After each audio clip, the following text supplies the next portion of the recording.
centered. I like to be centered, not spiritually, just physically. It's cold in here. Can y'all hear me? We had some microphone issue, so I was fast and prayed about it. So hopefully the microphone is working, right? Can y'all hear me? Yes, thank you. Prayer works. Good. So I assume, Mike, everything good? All right.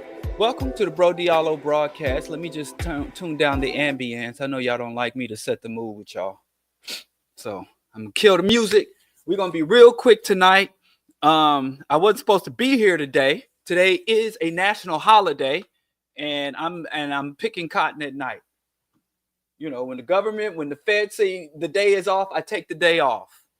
But then I messed up. I effed around and didn't know, because my son, everybody going to school, everything's happening. And then I figure out just before I went on, not just before, but earlier in the day, it's a holiday. But I'm here. So let's just get through this. And I'm going to, get off the air as soon as I'm done. Today is 11/11. I'm sure you numerological people can tell us the significance of that. But I want to get through today's discussion. I got some announcements to make. On the 7th was my birthday. My birthday came and went. It was a really, really wonderful birthday, And what I did on my birthday day is I just sat and played Dawn of War unification mod.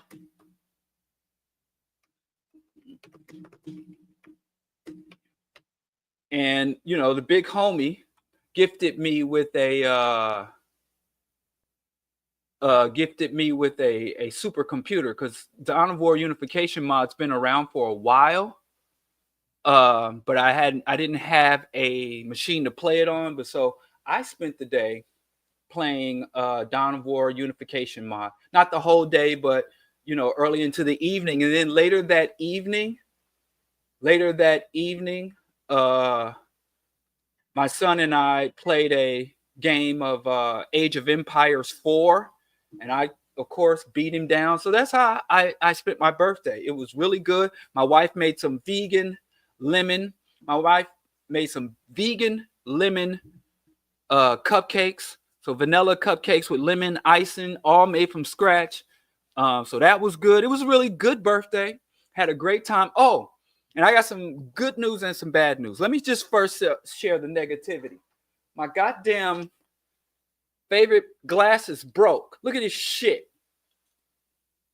And somebody broke my damn glasses. And y'all see that Richard Pryor movie? Who ate my damn chicken? Somebody. I'm going to find out who ate my chicken. That's how I was. I was like Richard Pryor. I think that movie was Which Way Is Up. And I came and sat out because I have two pair. These glasses are my downstairs bedside or nightstand glasses. I usually wear these glasses when I'm downstairs reading. And this is like my nighttime reading or evening reading.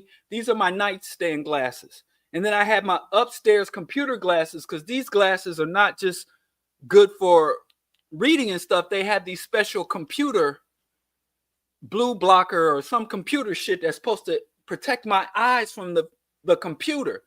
So I have these glasses for when I'm working at my desk on the computer, when I'm writing or reading something off the monitor, or when I'm doing my show looking at the monitor. That's what these is for.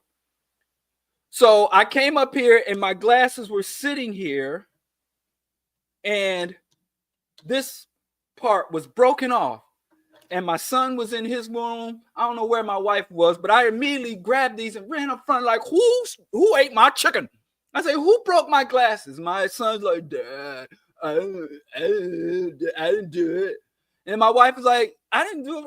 Nobody touched. Because all I have to myself as a middle-aged father is this little corner where all the things that are just mine and mine alone, things that I don't share with nobody.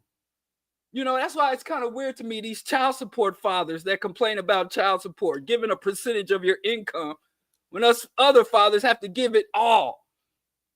This little corner, you see, I got my little pyramid, and I got this for my last birthday, last year. And she bought me the light set that goes with it to illuminate it. This is my Pyramid of Giza. And I have here, this is from like 3 birthdays ago. This is the city of Chicago skyline. But anyway, more come back to that. But my favorite glasses are broke. So I immediately went to the place where I bought them, and they didn't have no more. And that hurt me. And around my birthday, I was thinking, well, maybe she'll find the glasses. My wife is real good at finding shit, but she didn't care. She like, where are your other glasses? And to this day, the mystery has not been solved. I don't even take these glasses away from the desk unless I'm like traveling out of town or something. These glasses stay at this desk because they are both good for reading, and they also protect my eyes, where these don't have the eye protection because I use these on my bedside. Maybe I'll look at my phone with these glasses, but I read when I'm reading at downstairs or reading in the room downstairs. So anyway, that's my struggle. That's what I think. That's the only bad news that happened this week.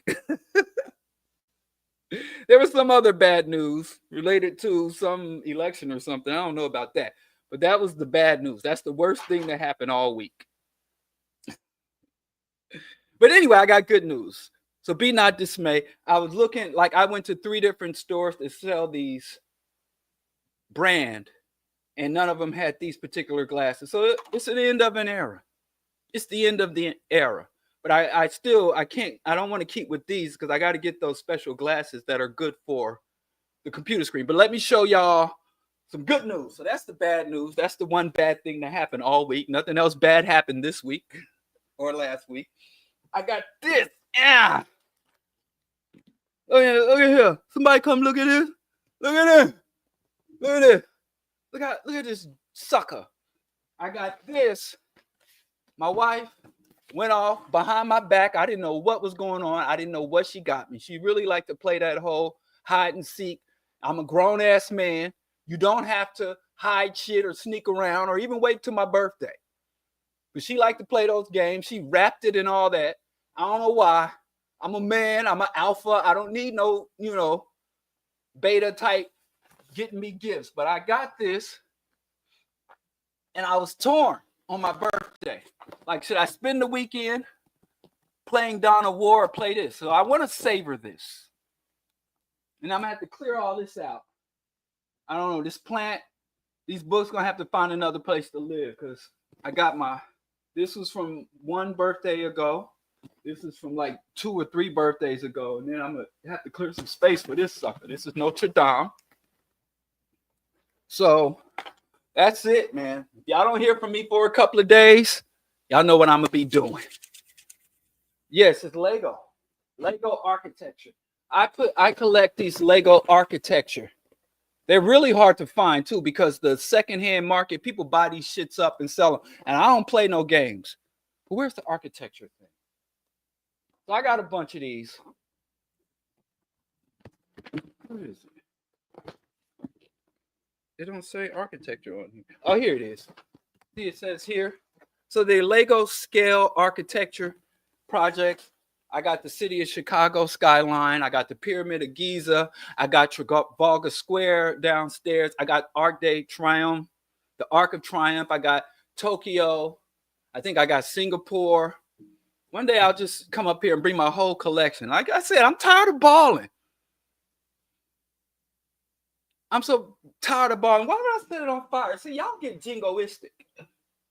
Hell no, I ain't gonna set that shit on fire. That's a crazy question. Listen, I like architecture too. And I know some architecture is a byproduct of colonialism and symbolize colonial. Like I got the Arc of Triumph and stuff. I know that. But shit, I've always, even here in Chicago, sometimes being the secular, skeptical atheist that I am, I walk past when I travel places. I was just in Toronto this summer, and I saw some of those cathedrals and awe-inspiring. So I'm a big architecture dude. Whenever I travel somewhere, even within the United States, I like to just go and look at architecture, small scale, small homes to big grand structures. I'm an architecture dude. You know, and I'm really into history, and I know a lot of history is tied to architecture and all that, but I'm not gonna bore y'all with that. Uh, but yeah, so I like architecture, and so I got into. My cousin actually gave me this miniature Arc of Triumph from France, and I put it together. She actually bought it for her son, and he was like, "I don't want that boring ass set." And I was visiting with her and my cousin, and she's like, "You want this thing? It's just been sitting here." And I took it home. And she was, no, my aunt gave it to me and said, "Get this to one of your sons." I bought it for my son. He didn't want it. See if Aroma or Sekou want it. And I didn't. I didn't even offer it to him. I took it home and I put it together myself. It's the first time I had played with Lego in over 20 years. And I was hooked. But then, like, the resale market and the shit's mad expensive. So I generally only get a new set on my birthday. I had a homie from Nebraska. I had a brother organizer in Nebraska. And I met him in Kansas City. He was like, "You come to Kansas City? I'm up in Nebraska. I'll come down." We had a coffee, and then he's like, "Yo, let me get you a Lego set. I know you do that shit." So I got that one. But generally, I get one a year on my birthday because shit's cost prohibitive for a poor black man like myself. But anyway, that's the good news, which still don't make up. Now I'm starting to think my wife, my son was the number one suspect who broke my glasses. But now, since my wife did something so nice for me, she made me those vegan lemon vanilla cupcakes, and she bought me this, wonderful, wonderful set that I didn't even know this one was out. So I get to put together Notre Dame. Now with all that, she's top of my suspect list. Like, why are you being so kind? So I got my eye on her. But when I get to the bottom of who broke these glasses, I'll let y'all know. The case is still open. And I'm here with the bad side glass. I can't even fucking get into this shit. This shitty day, man. I'll start off the show by saying, "Yo, fuck Donald Trump." Fuck Donald Trump. I mean, shame on y'all letting that scumbag, overt racist, fascist, theocrat become president. Shame on you. Shame on you. Anyway, before I get into the discussion, join the resistance, I want to say something. There's a guy I follow, and I can't bring myself to unfollow him because I've been a fan of this dude since I was in middle school. And that's Lord Jamar of Brand Nubian.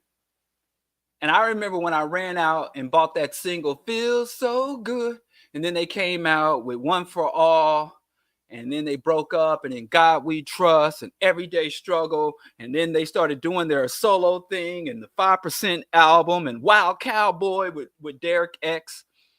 Derek X was always my favorite member of Brand Nubian. But I always held a special place in my heart for Lord Jamar, because even though he wasn't the best lyricist, in fact, he was probably the worst lyricist in the trio and in the duo, he always came and he always banged on it.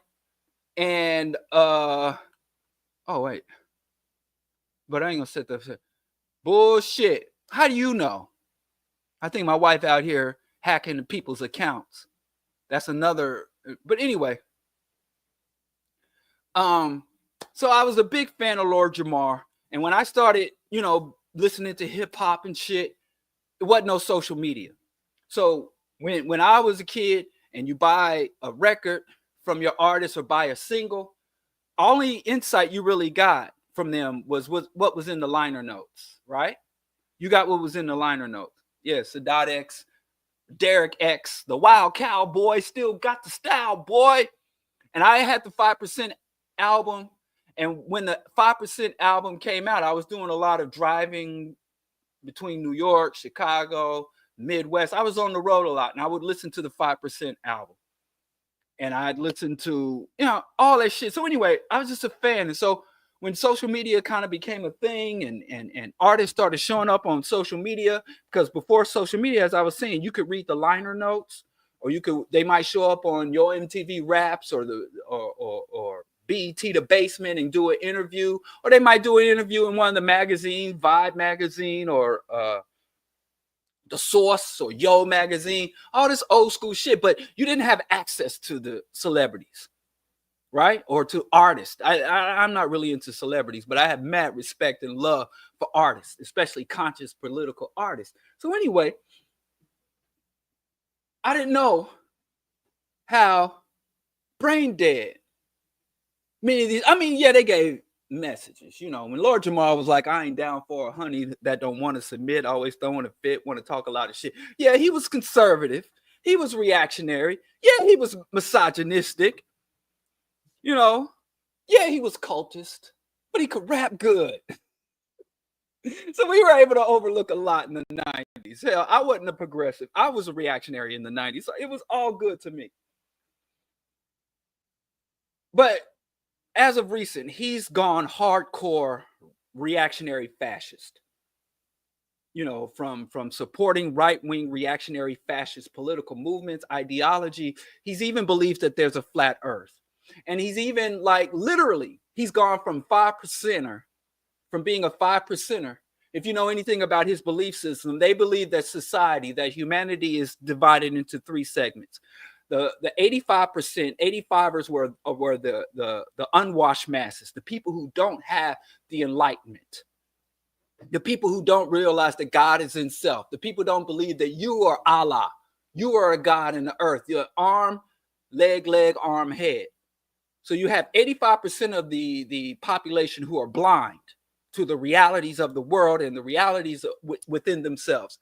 Then you have the 10% who are the blood suckers, the people who exploit the masses, the 10%. And then you have the 5% nation of gods in the earth who are the small minority, who are outnumbered by the 85 savages, unenlightened, who are outnumbered, and even the elites outnumber them. And they are the 5% poor righteous teachers who understand that they are God manifest in the flesh, and they are tasked with bringing enlightenment to the 85 and standing in principled opposition to the 10%.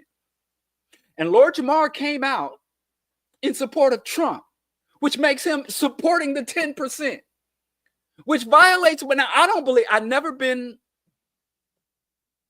a 5%er. Never been nation of gods of earth. Most of the artists that I love and admire and listen to were members of the nation of gods and earths. And their rhetoric was infused with it. And all the time I moved and I lived in New York. I used to spend my summers in New York, and I first started hanging out with 5%ers and learning about the mathematics and all this. And from that, I'm like, okay, good for y'all. But anyway, I've always had, like, it's kind of like my relationship with Rastafarianism. I understand it's a cult, but they make good music. So what do you do with that? Anyway, he's a 5%er and literally wrote the album on the 5% nation of gods and earth. And even though I always had a certain level of affinity for it and a certain level of appreciation and respect for it, but Lord Jamar violates the fundamental tenets of his own cult, right?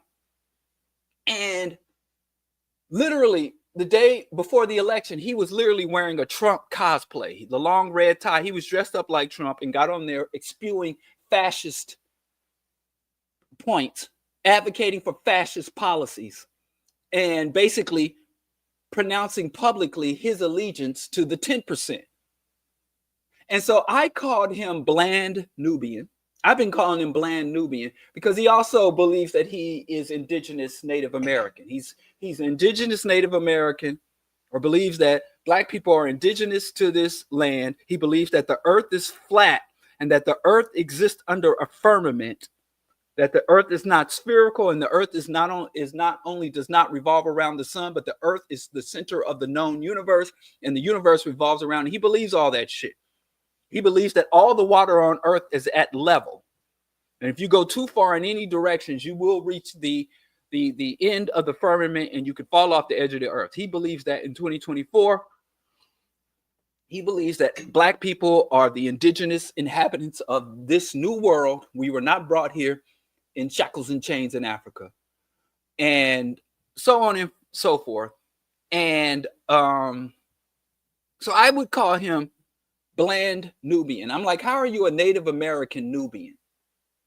How the hell can you be Native American Nubian? So anyway, this is years of me watching him decline. So I called him a bland Nubian jive presenter.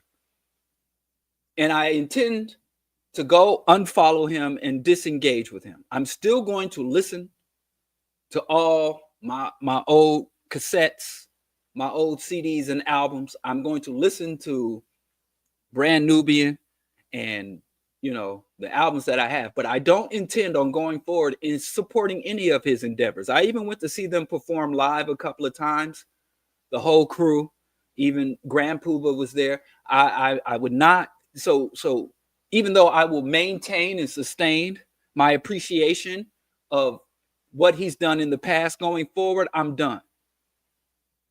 And anyway, when I called him a bland Nubian and jive presenter, another brother who I know, I don't know if he's a member of the Nation of Gods of Earth, but he spews a lot of their rhetoric. It was like, man, you better watch what you say about 5%ers. And I said, I didn't say anything about 5%ers. I said something about Lord Jamar.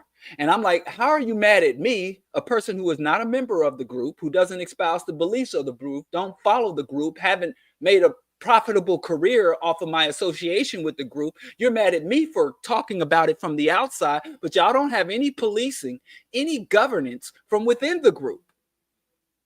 Like, why aren't you mad at Lord Jamar for violating when he has personally profited and built a name off of his public association with the group? But I'm wrong. Y'all don't. And this is the thing I see with a lot of black organizations, with a lot of black cults and political organizations. They're so quick to look outside, but they don't have any type of internal checks and balances. Have no internal checks and balances. And then I thought to myself, I've been around for quite some time. I've been active for quite some time, and we'll get into that a little more. And I've had people always come to me and say, ooh, you better watch your mouth talking about the Muslims. Ooh, you better watch your mouth talking about the Christians. And I'm like, this is peculiar to me. Because one time in all the years I've been organizing, I had somebody come to me. I was in Raytown, Missouri, back in the mid-90s. I was in Raytown, Missouri, and we were doing voter registration drive, and there had been some conflicts where some property, and this was during the time where churches were being burned. And I was in Missouri, I was in the Midwest, and they were vandalizing and burning churches. And believe it or not, I was part of that effort to defend and to speak out, to bring awareness to this, because it hadn't really made the national news yet. And somebody was like, listen, man, when you're going through Raytown and you out there recruiting and advocating and organizing in Raytown, watch your back, because them white boys out there going all the way as far as out Blue Springs and Ozark country, between Kansas City and Columbia, there's some very active militias, to the point where we went and had some conversations with the militia. And it was funny because we went to talk to the militia, and they sent they had one black member. I remember it was Penn Valley Community College. We met on the campus there, and they sent their one black member in the whole fucking militia. And that brother came there, we sick, boss. But anyway, one time in all my organizing where someone said I should be careful of how I move or how I speak because of some white reactionary right wingers. All the other times I've ever been given warnings or told to move with caution or told I need to wash my mouth, it's because of these black religious cults. And I always wonder, like, is there a white person on the planet losing sleep or feeling threatened or feeling like they can't do or what they say or move how they want? Any white Caucasus Mountain cave dwelling devils?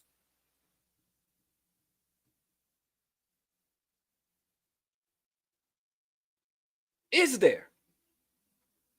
And black people moving in fear of black organizations, black gangs, black cults, black religious formations.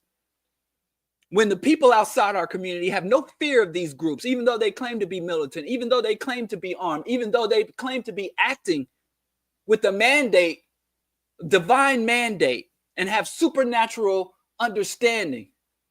And ultimately the supernatural forces are on their side. And they ain't brought no smoke. They've not engaged in any disruption. Because all I got is flesh and bone. I don't claim to have no special knowledge, no special power, no special mandate, and I ain't guaranteed no ultimate victory.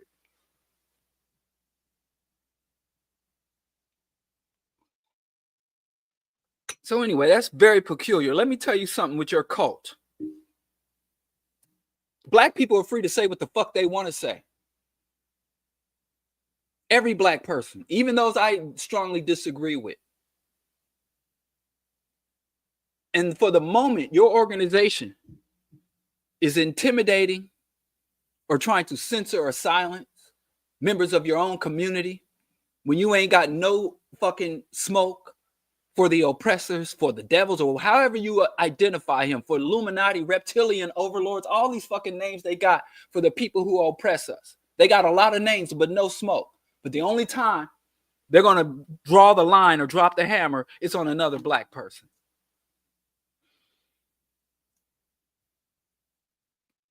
Shit is tired, man. And we need to stop standing for it and stop perpetuating it. If a black person wants to speak and move with fear, the first place we need to be able to speak and move fearlessly is within our own circles. Because we can't speak and move freely amongst each other. How the fuck are we asking for rights and mobility outside ourselves if we ain't even got it within ourselves? Anyway, the election was for shit. My support, you know, I voted one Green Party candidate.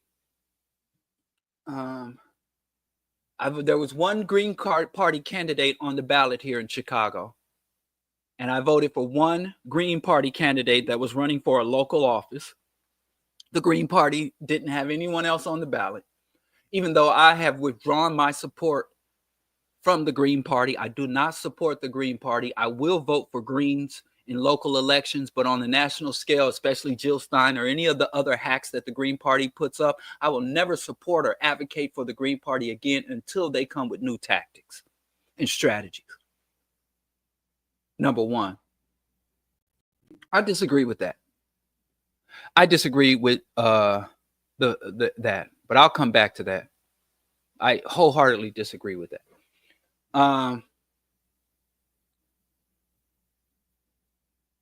I also voted PSL, and after that, by and large, Congress, I voted Democrat. Jonathan Jackson. I voted, I don't know if she's a Democrat, but for local school board, I voted someone who was endorsed by the CTU and endorsed by the Democratic Party, but she, on her literature and on her website, she basically was unaffiliated, but she was endorsed by the Democratic. So the majority, several of the judges, most of the judges I voted to retain. Many of the prosecutorial judges with hang 'em high judges I voted against. I voted in favor of all the ballot measures in terms of taxation of $1 million or more, additional taxation on $1 million more, anyone with $1 million plus income. I voted to increase their taxation by 3% in order to, and that money would be allocated to reduce the property taxes overall for people making less than $1 million. And that tax would only affect 0.3% of the population. I voted yes on giving fertility and reproductive support to people on public assistance, welfare and Medicaid, giving more poor and minority women access to reproductive rights. And what was the third thing? Must not have been that important. What was the third ballot measure? I don't even remember, but I voted yes. But, you know, I'm happy with how things went locally. I'm going to go ahead and confess. I said it before. It won't be a shocker.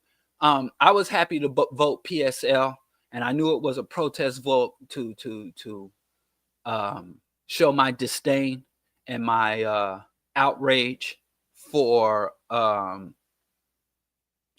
my disdain and outrage for the Democratic Party.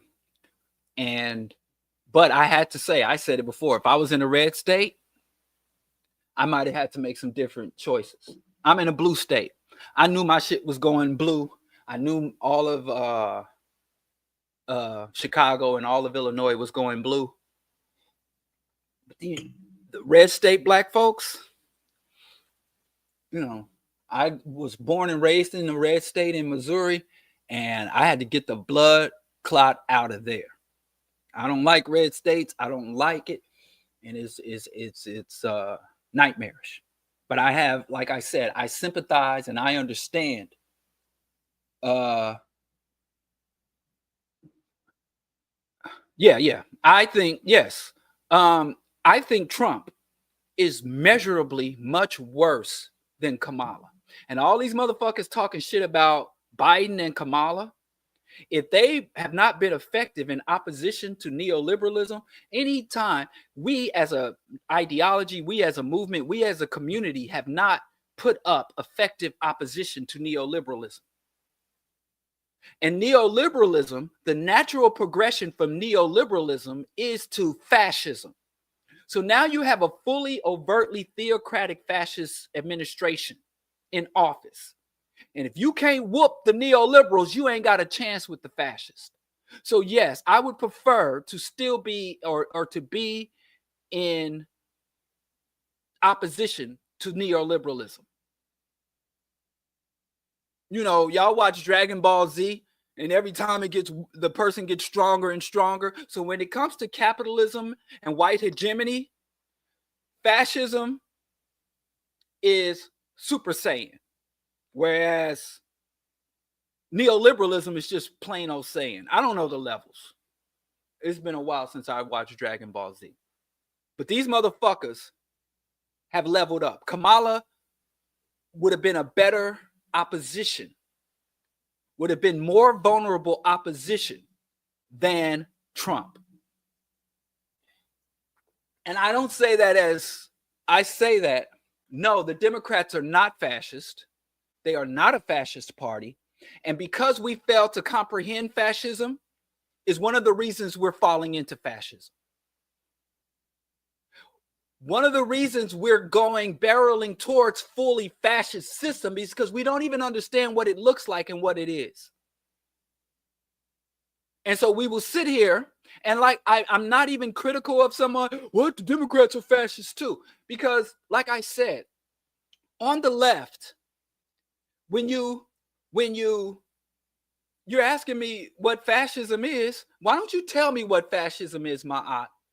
I got somebody saying, well, the Democrats are fascist and the Republicans are fascist. They're both fascist. And then you're going to ask me what fascism is. You already know because you've reached the conclusion that they're both fascist. But I digress. Because we don't understand, as Bobby E. Wright said, we've been in this country the longest and we understand it the least. And we don't understand how we got into neoliberalism.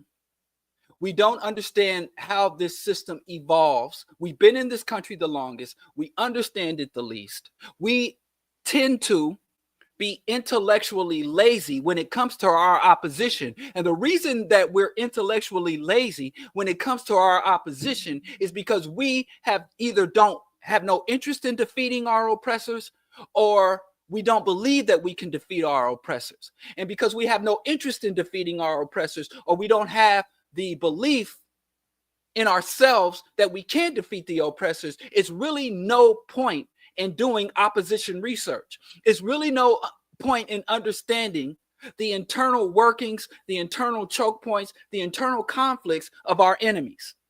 We don't study. Dick Gregory used to say all the time, study white folks.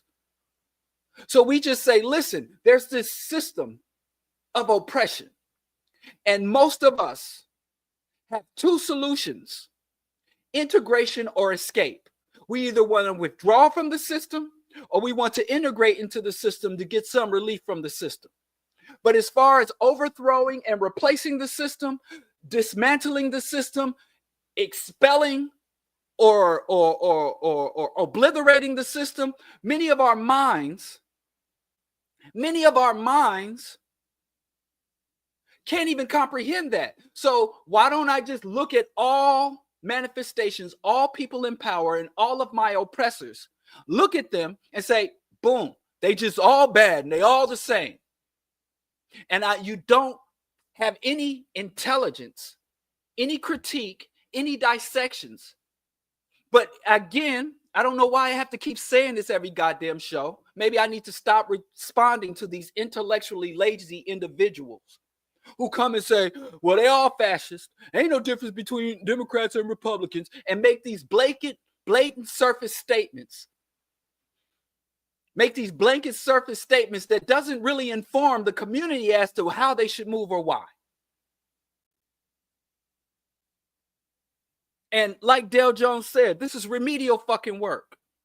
When we look at our oppressors, they got all the fucking power.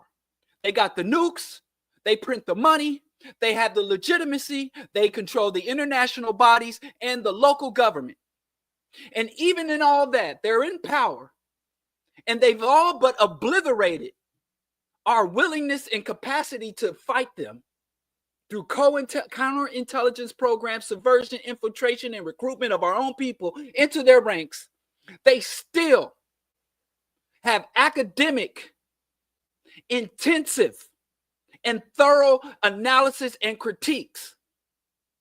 There is no white person in power that will look at me, a secular Pan-Africanist revolutionary, and look at someone who, another black man who is against the system, but this other black person is a black nationalist, is Muslim, and say, well, they're just one black person. They're all the same.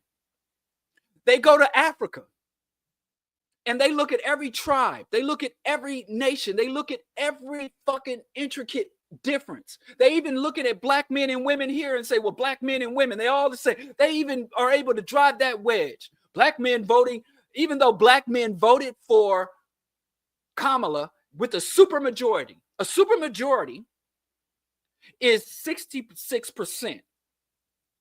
Black men voted for Kamala in the 80 percentile. So Kamala got a supermajority of black male votes, and they still got black people attacking each other and bickering with each other about black men didn't support. But they identify and drive these distinctions. Yeah, let me just quiet this dude. Time out for you, Maya. You need to listen. You need to listen. Take a moment to listen. I put my atmas in timeout because they just responding and not. You need to learn. You must learn. Anyway, they understand the most minute differences when they form their COINTEL program, with not just the difference between us organization and the Black Panthers, or the Kawaiidists and the Pan-Africanist, the Black nationalists and the Black African internationalists. They understood all these black people say we got to bring down the man, take on the man, bring out, yeah, stay gone. Okay. And wow. Bye. Anyway, what was I saying? They understood the very intricacies. They understood the difference in rhetoric, tone, methodology, what each group was receptive to and what each group was repulsive of. What repulsed. They understood if it was a hierarchical top-down structure or decentralized. They understood whether or not this organization was looking to expand or if an organization had very restrictive recruiting methods. They understood how each community responded to the various groups. They fucking have peer-reviewed academic journals. I know several black people who went on to get their PhD in anthropology, psychology, and all of this. And every single Black person you talk to, you ask them about their dissertation. I guarantee you, 10 out of 10 Black researchers, 10 out of 10 Black scholars, their research is targeted and focused on Black people and Black issues. And they are not allowed to study white people. I know anthropology grad students who was like, I want to go to Europe. I want to go to Appalachia. I want to go to Beverly Hills and Rodeo Drives and study the interactions of these various populations of people who identify as white. And those institutions, like, for what? Go study inner city youth. Go study the underprivileged youth. Go study, the rural poor in Zimbabwe, not in Appalachia. They study us, and we just reach surface conclusions about them and dismiss. And because it's unpleasant work. And when you say, hey, it's more complex, these motherfuckers run the world. And you're not just going to be able to formulate any type of real opposition just by dismissing them as all the same. And I say all the time, and when people start to have this discussion, oh, how dare you even give more thought to it? How dare you give more understanding and comprehension? How dare you acknowledge that there are differences within them? We have this myth. I have so many of my shows that are focused on the myth of white unity and discussing the internal conflicts and the internal divergence and the internal distinctions within the white majority in this nation and white people. And like I say all the fucking time, we sat back and watched these motherfuckers fight perpetual war, 100 Years' War, War of the Roses, where every single historical epoch in their civilization was marked by war, internal conflict. Every single technological advance either was born out of conflict or was fed into conflict. I thought you were gone. Look at this. You can't even be honest with yourself, my eye.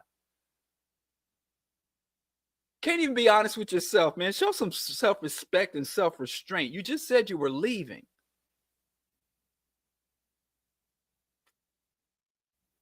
And so, but we sit and think they all the same. When they've been hacking each other to bits longer, they ain't been hacking us. They've been hacking each other. Salem witch trials, when they've been fucking each other up. In fact, I'm sorry I have to repeat this, because we have to understand these people if we're ever going to be liberated from these people. Europeans did not leave Europe and discover how to be racist in Africa. Europeans weren't living and building civilization and then all of a sudden ran into somebody with different hair texture and different skin tone and go crazy. Ancient Europe, pre-colonial Europe, was literally a laboratory for wide-scale atrocity. When Europeans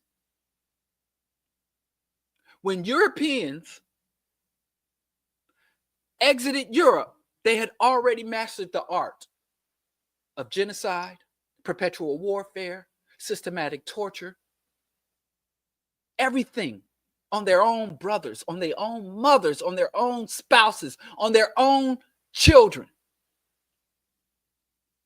But when we look at them as a monolithic force of nature. So yes, there are distinct differences.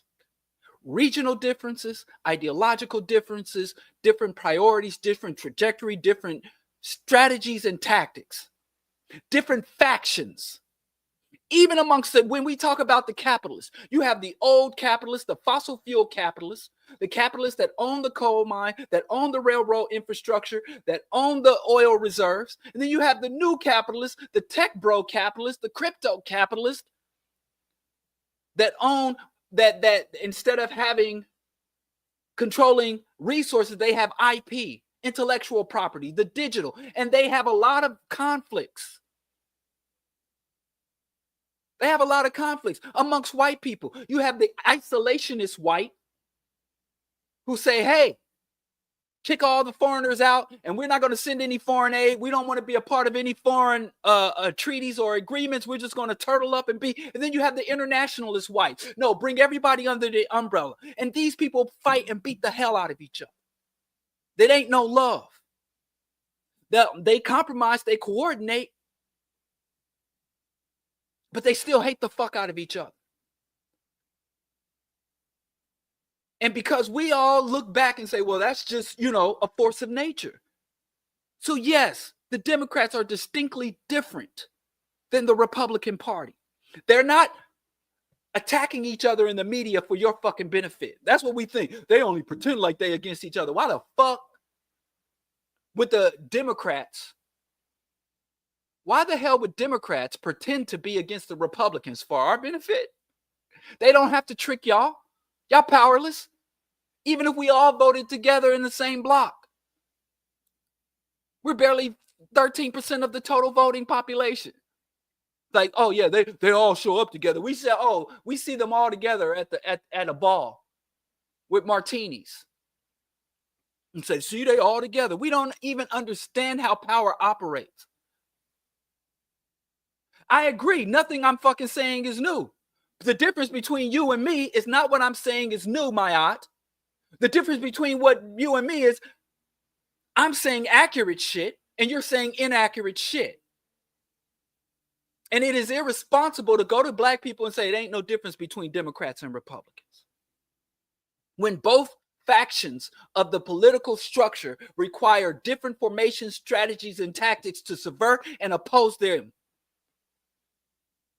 They require different factions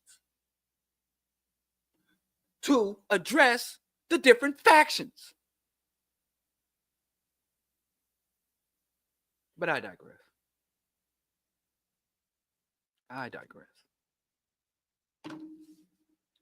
Like I said, I sympathize to black folks. And I have to say something else. I ain't even going to get into that because, like I said, they're not ready for these political strategies. And black people, it's just hard to talk about politics because within how we behave and how we maneuver within U.S. political system, we squander a lot of resources. We squander a lot of opportunities. And it's mainly not for desire, not because we don't have the right thinking or positions. It's just we don't like to do politics. Politics in this country, first of all, the concept of a lesser and greater evil is an absurd position to take. The concept of, because black people come to me all the time, it's like, what's a black agenda and what's this? We approach politics, and I've been talking about it for the longest. You don't need or want the Democratic or Republican Party to come to you with a black agenda. I ain't gonna vote for you if you ain't got no black agenda. Agendas don't come from the political party. The agendas come from organized factions from outside the party. You don't walk to somebody and say, what is your agenda? You go to the political factions and say, here is our agenda.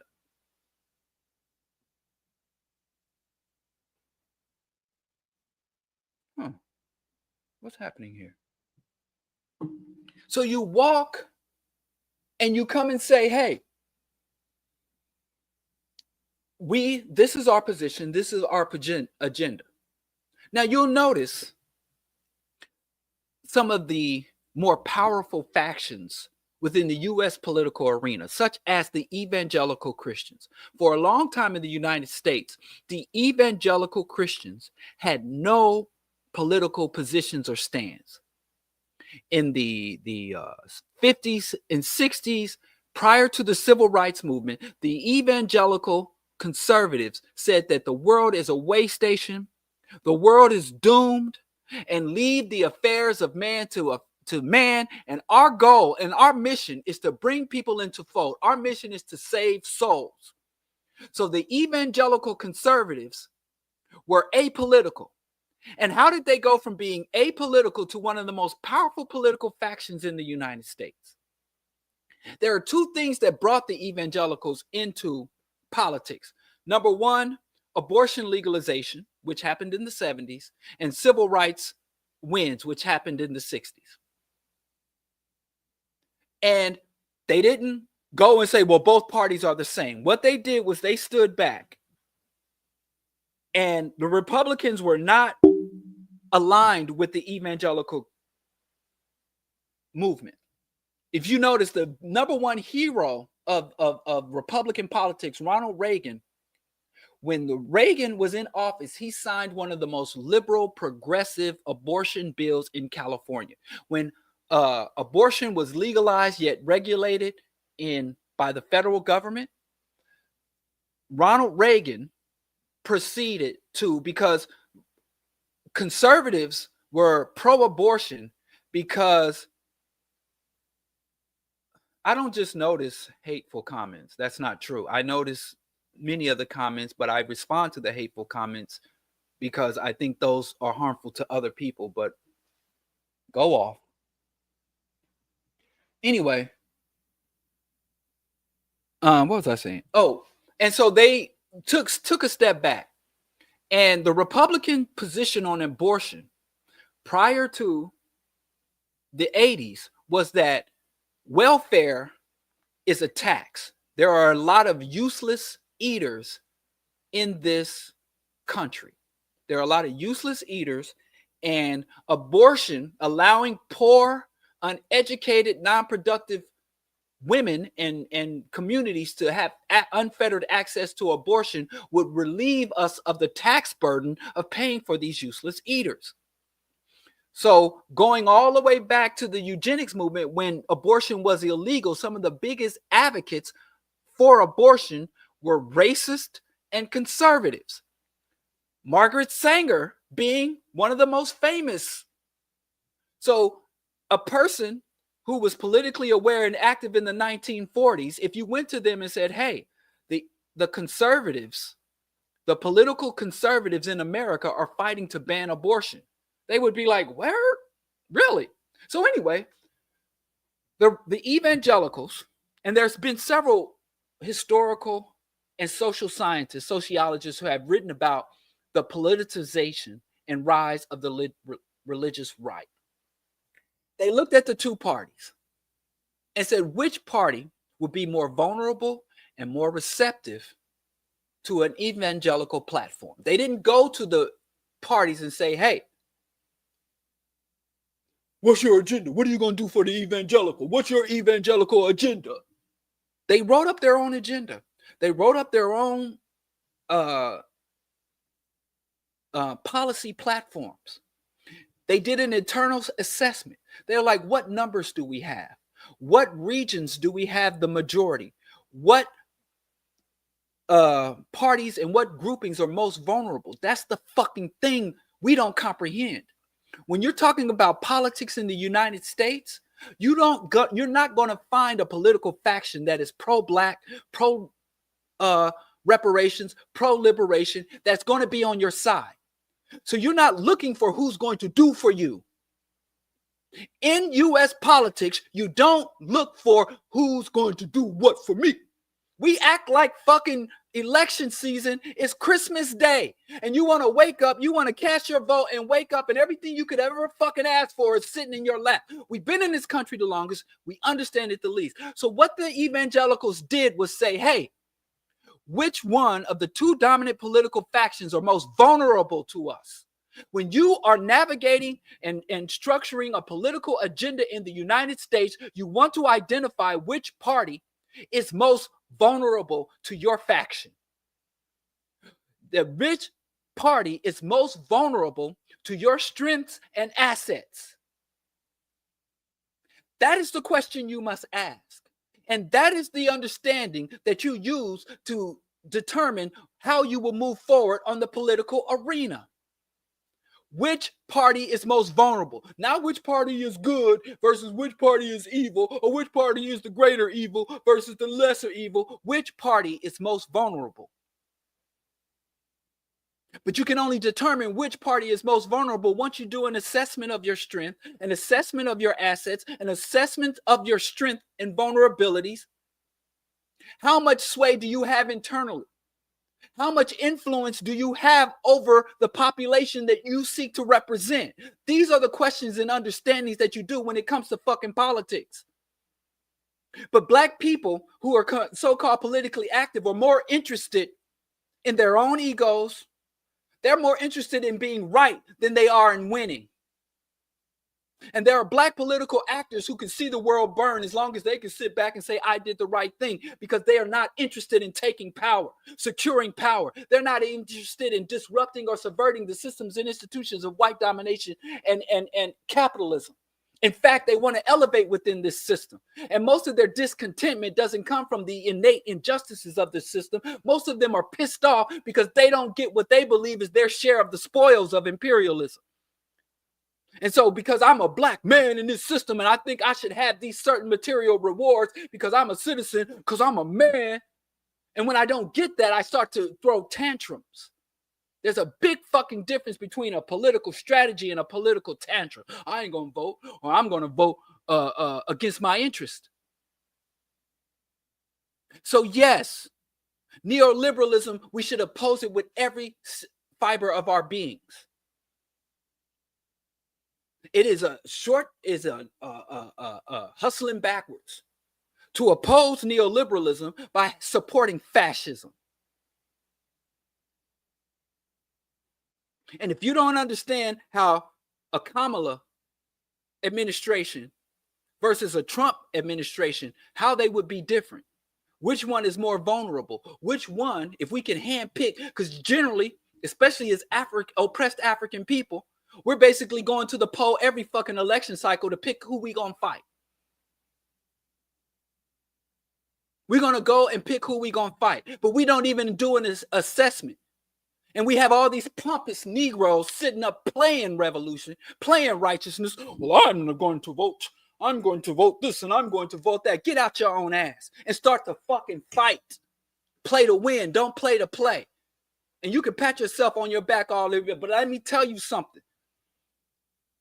All these Negroes who weren't able to subvert the neoliberal agenda, if you can't form any type of measured resistance against neoliberalism, you're not in a position to take a stance or do any opposition to fascism.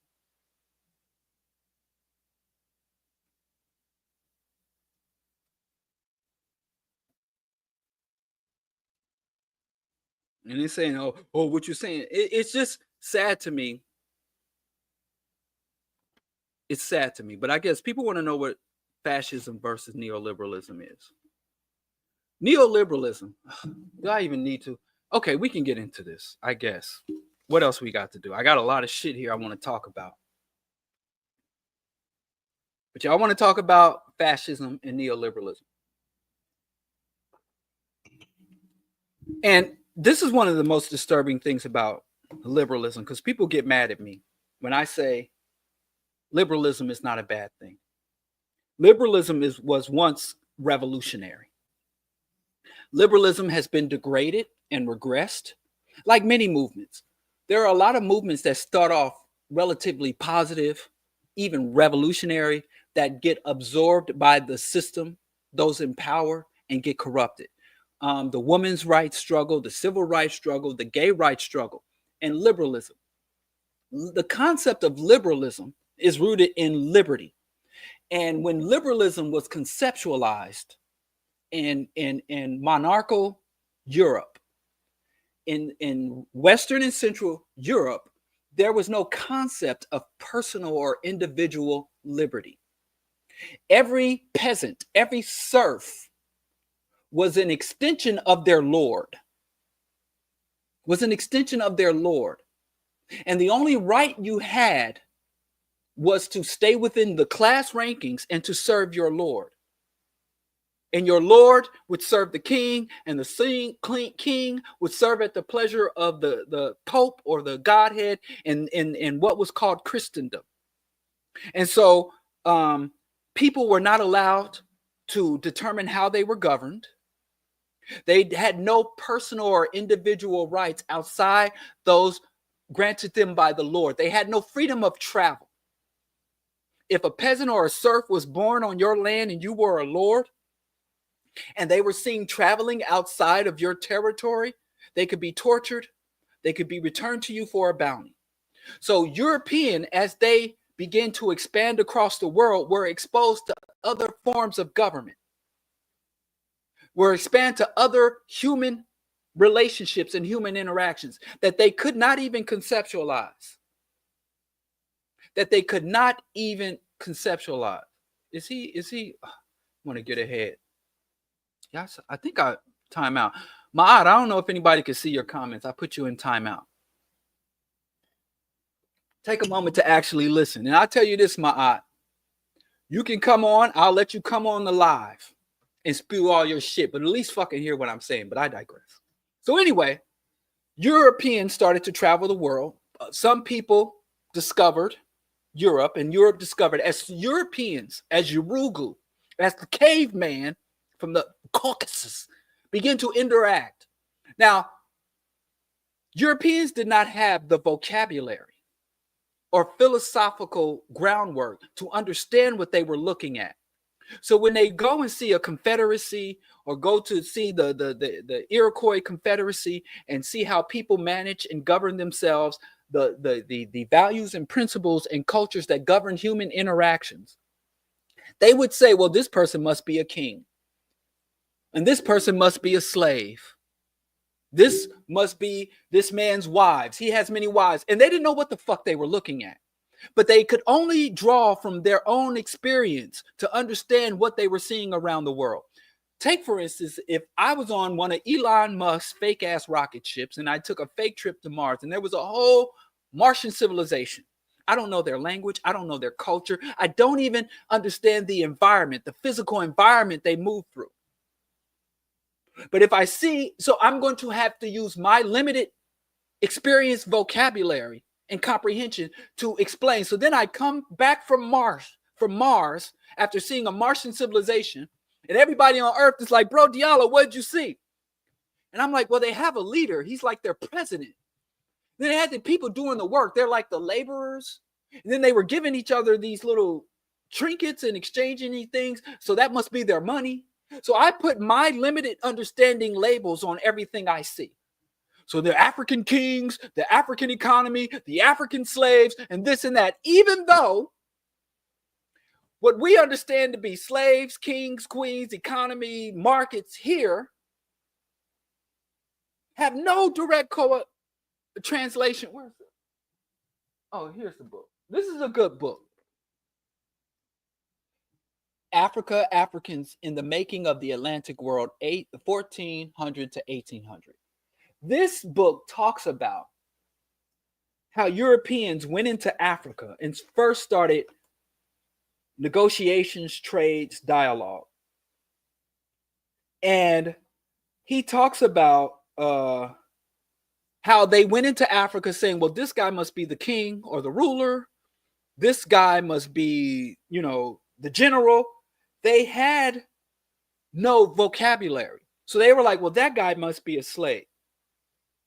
And they gave people names of slave, but the explorers had to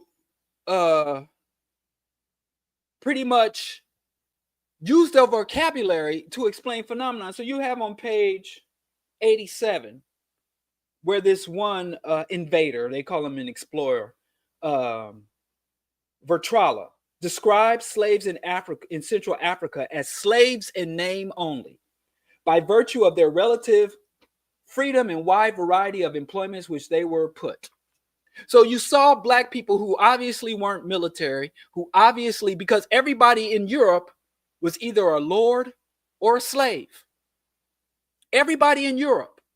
There was no working class. No, there were different classifications. There were men of the cloth or clergy, but most of the clergy came from elite families. So if I was a lord and I had more than one son, my oldest son gets all the money. But my younger sons, they can go off and be military men. They can go and become men of the cloth. And they would become men of the cloth because if I had a brother, like I have two sons. And so if I'm in a European historical context, I'm going to leave everything to my oldest son and to carry on my name and legacy. And my younger son, is SOL. And so when I pass on and my son gets the money, when my son gets the money, he's going to be like, yo, my younger brother might try to come for my shit. So I'm going to slaughter him, his wife, and all his offspring. That's how these motherfuckers do. This is the culture. This is their assili. This is the mentality and the culture and the behaviors that gave birth to the bloodthirsty death culture that we live under now, that conquered the world. And so I don't want my brother. So my oldest son might have to take him out. But if my younger son's like, well, I'm going to go to the Vatican. I'm going to become a monk or a priest, and I'm not going to have any children. I'm going to swear off all material goods. I'm going to swear off having any offspring. So now he is no longer a threat because I took a vow of celibacy and I took a vow of poverty. Now, of course, I'm going to live in a castle full of silken robes and have all things because the church is another scam. And I could go out and take advantage of little boys or get even women and even impregnate them, but I won't claim the bastards. So I get to live like royalty, but I'm not a threat, so I don't bring no smoke. And so everybody in Europe had a very distinct class, and there were very few political, social, economic classes in Europe. And the vast majority of the people were serfs. And going back, depending on where you go back or what region, they were plebs, serfs, or peasants. And so when they go around the world, they are looking for, like, okay, where do I identify? Where's the money? Where's the pleb? I mean, gold. Oh, there's gold. They would even go to the New World and be like, these people don't even understand the value of gold. Because they only understood gold from their point of view. When the Inuit people were in the frozen north and they see these white men come up on sleighs to go up north to dig gold. And the Inuit people were like, why the fuck would you risk your life for some shiny rocks? Like, we got whale blubber. We got this igloo. We got the drums. We got everything we need in life. Why are you risking your life for these rocks? And the Europeans be like, these savages. They don't understand the value of gold. But anyway, on page in 80, they would call them, you know, I don't know, it's a little blurry. Slaves in name only. And then we run around because these are our perspective. We didn't get perspectives from our ancestors. They burned. 90% of our ancestral wisdom was destroyed by Arab and European invaders who occupy our land. 90% of the wisdom of North, Central, and Sub-Saharan Africa was destroyed. We barely have 10% of our people's inherited, cultivated, evolved knowledge. So we say we sold each other into slavery. We sitting here repeating their lies. When they were like, yeah, we calling these people slaves because there's no vocabulary, there's no term within our own culture. But anyway, I'm getting a little bit off the thing. Where they're even their own scholars, when they were like, yeah, they're slaves. We call them slaves, but really the way they live and function is nothing like the slaves in our culture. The way they maneuver and the relative freedom that they have, but they don't have on gold. They don't have they don't have all the trappings of the other guys. So you're a king, you're a slave, you're this. And they just went labeling the whole fucking world. That's a giraffe. That's an elephant. They even named the fucking stars. That's Pluto. That's Mars. That's Uranus. So we have to relate to the whole fucking universe based on their fucking vocabulary. And we're cool with it by and large, but I digress. So anyway, liberalism was a revolutionary idea in Europe. Now, it was not a revolutionary idea in other cultures. You had some hierarchical, top-down, monarchical, even tyrannical cultures. You even had some level of imperialist cultures outside of Europe. Many of them were later destroyed or absorbed by the powers. You had caste systems in Asia. You had nations that preyed upon other nations and more vulnerable tribes in Africa. You had the warring tribes and you had it everywhere. That was not unique.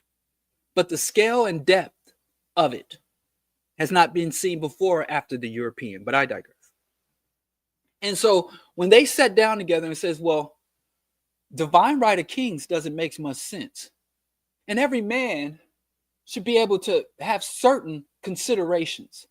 A man cannot be born and exist only to serve a king. A man might have some ambitions or goals of his own, and strictly man, not the women. Even the most radical liberal, early liberal philosophers was like, I'm strictly going back to the Greek, going back to the Greek democracies, which were never democratic. You know, Aristotle, Socrates, going all the way back to these motherfuckers. But liberalism was a radical idea, saying that an individual should be able to determine for themselves how they will work. They will determine for themselves where they will live, and they should be able to determine for themselves and go as far as their own talent and labor will take them. That was liberalism.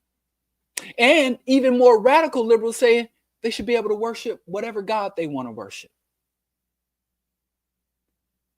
They should be able to worship whatever God that they want to worship, which was fucking radical. It took them hundreds of years. How many people had their tongues? How many inquisitions?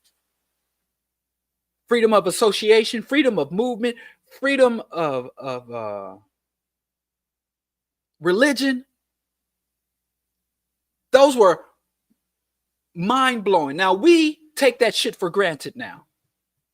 We don't know how much fucking bloodshed it took for those very basic freedoms that we all take for granted.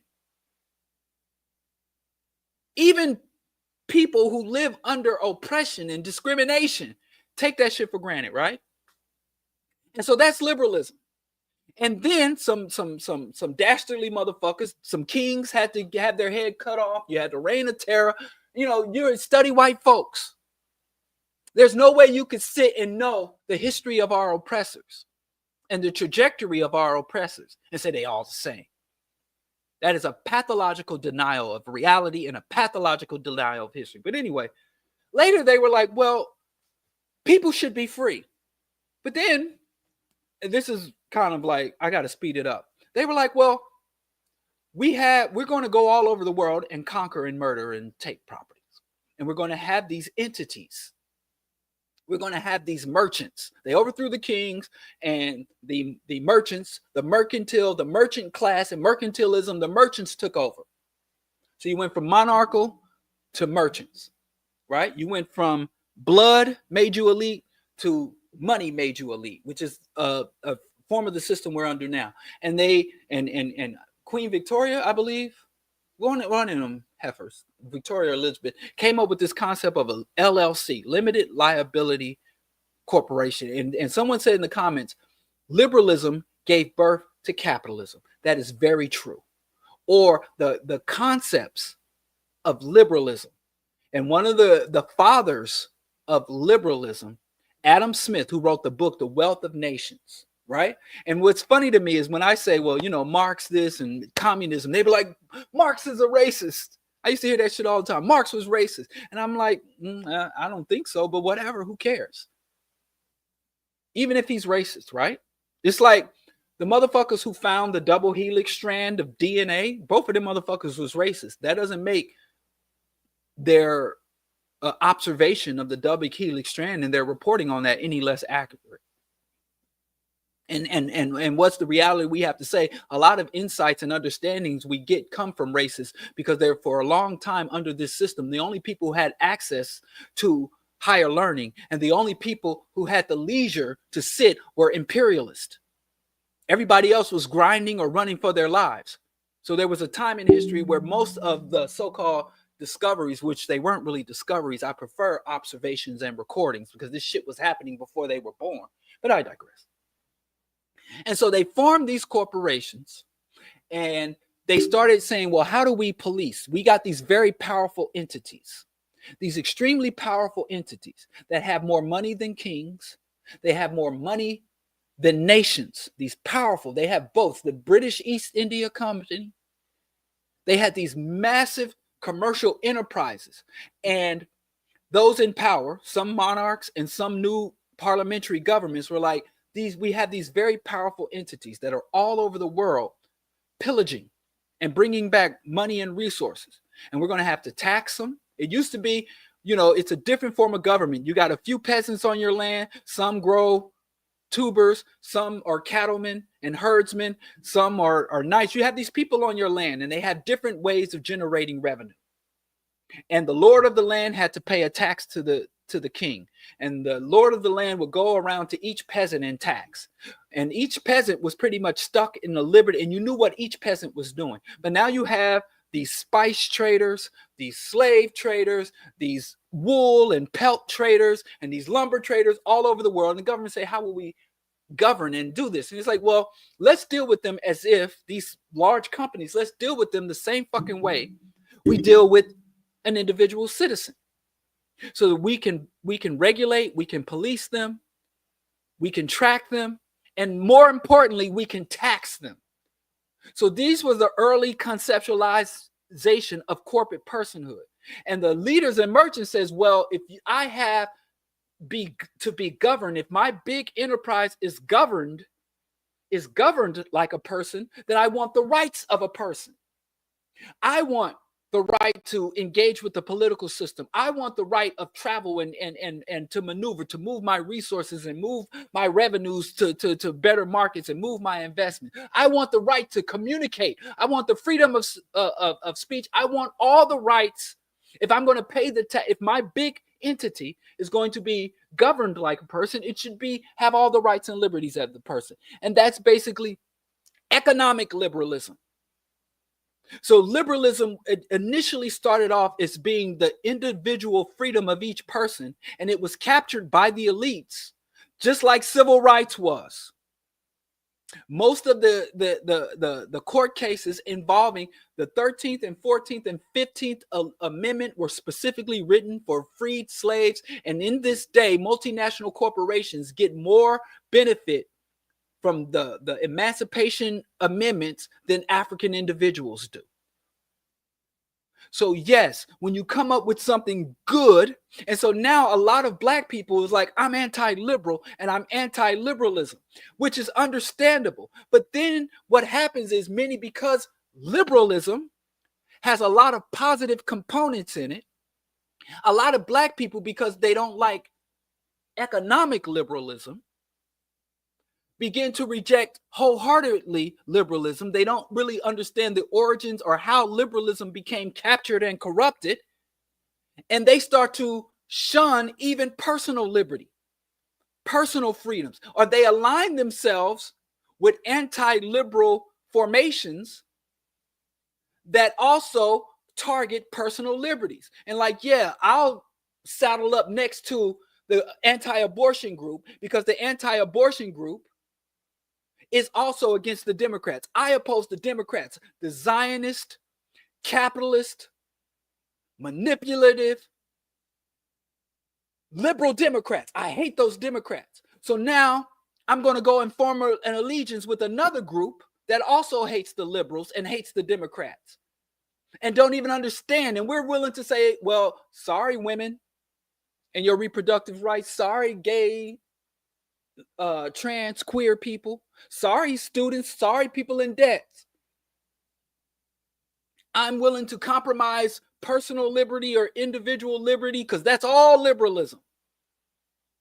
So anyway, when they started to apply the concepts of individual liberties to these false persons, multinational corporations, for the purposes of taxation, governance, and oversight, and then there was this thing called agency capture, where the agencies within the apparatus of the government begin, instead of overseeing multinational corporations, you will find that many people that work in the highest realms of corporate economics, of investment and corporate enterprises, the CEOs and management class, they get appointed to head up the agencies that are supposed to oversee. So this thing called agency capture. So the thing that was once supposed to regulate this thing now is captured and controlled.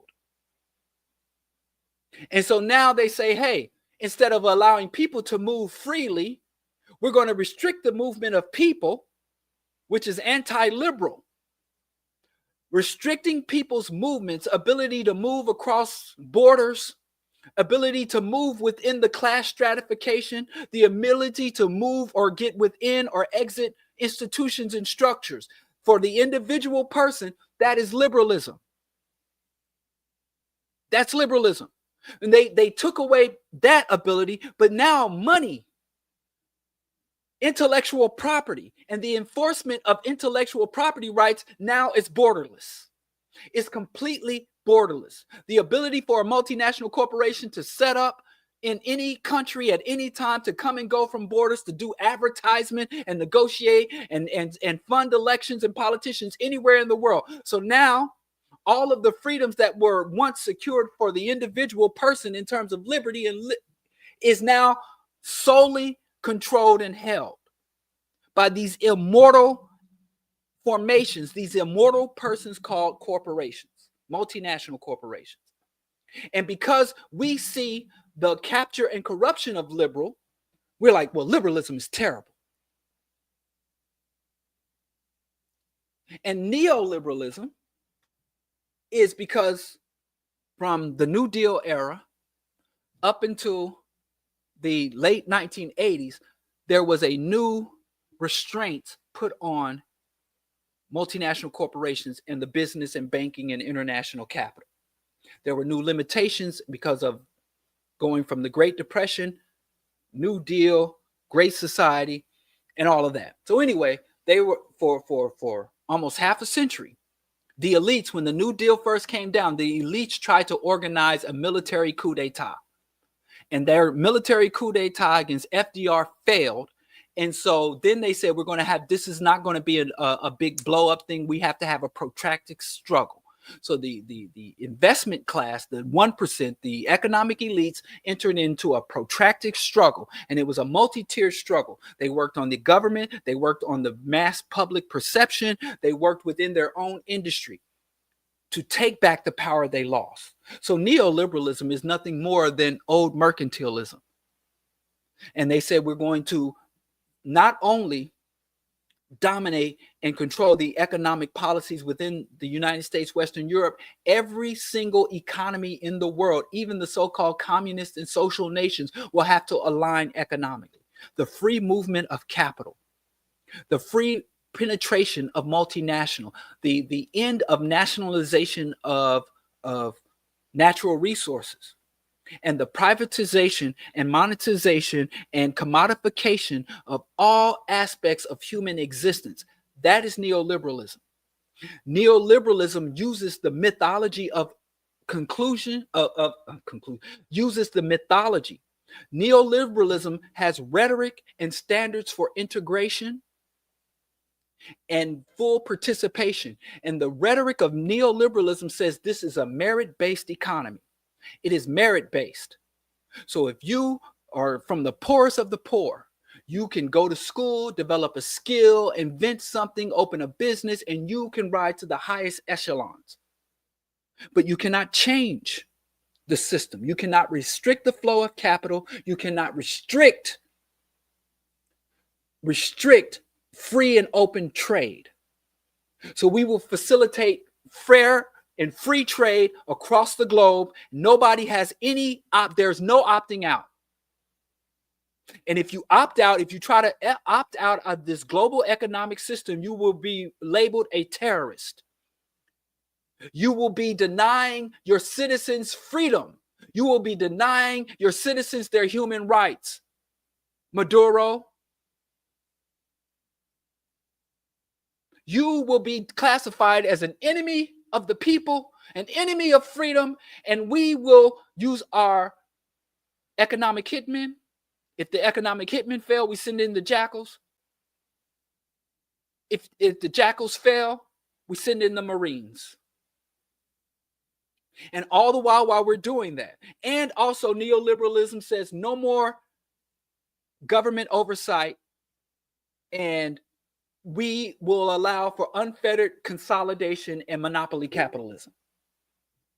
And the Democrat says, well, yes, this is bad, but under this, we'll allow for transgender individuals to use the bathroom of their choice. We'll put in policies that allow women and other so-called minorities to get into Ivy League schools. We'll put for these monopolistic, multinational, genocidal, omnicidal corporations, we'll put in mandates that they recruit from diverse populations and give non-white people opportunities to get into this system. We will make contributions and uphold international bodies, IMF, World Bank, UN, NATO. We will cooperate and coordinate with these international bodies, the World Court. So they were saying, yes, this system, this monstrous system, is going to be the system that dominates the world. But we think that you should embrace us because we're going to give diverse populations opportunities to participate in this shit. We're going to open up access and participation to a wide population of people. So yes, it is a monstrous system, but you might be a CEO in that monstrous system. You might be able to go to the university, or you might get on the staff of the monstrous system. So neoliberalism says, well, we are going to have merit-based. You can earn your way onto this shitty system. That is basically the approach of neoliberalism. And the neoliberal is a big tent party, but that's the core. And the economics of neoliberalism are dominant over every other aspect of liberalism. So the Democrats, like you say, they will give lip service. They will acknowledge that climate change is real. They will even acknowledge that racism and discrimination is a real, and you see they'll have the 1690 project. They have all this shit going on. And because a lot of people like neoliberal economics is omnicidal, it's unjust, it's not viable, it's not sustainable. And then all this other shit that the neoliberal system has captured and holds under its umbrella, you just wipe it all away.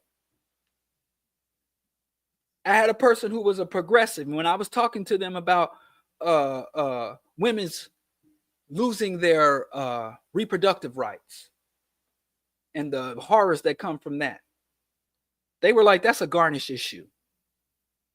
This is a revolutionary conscience, pro-black, all the good shit they supposed to be, and said women's reproductive right, that's a vanity thing. That's a side thing. A garnish issue. So anyway, neoliberalism is bad. We must oppose it. We must fight it. We must take a stance against it. But we must not abandon the other aspects of liberal thought and liberalism that pertain to personal liberty, personal autonomy. We must stop allowing these non-entities. The core of liberalism was born out of grasping that human beings as individuals have inalienable rights, that every living person has basic rights. And the elites says, well, let's give those same rights to multinational corporations.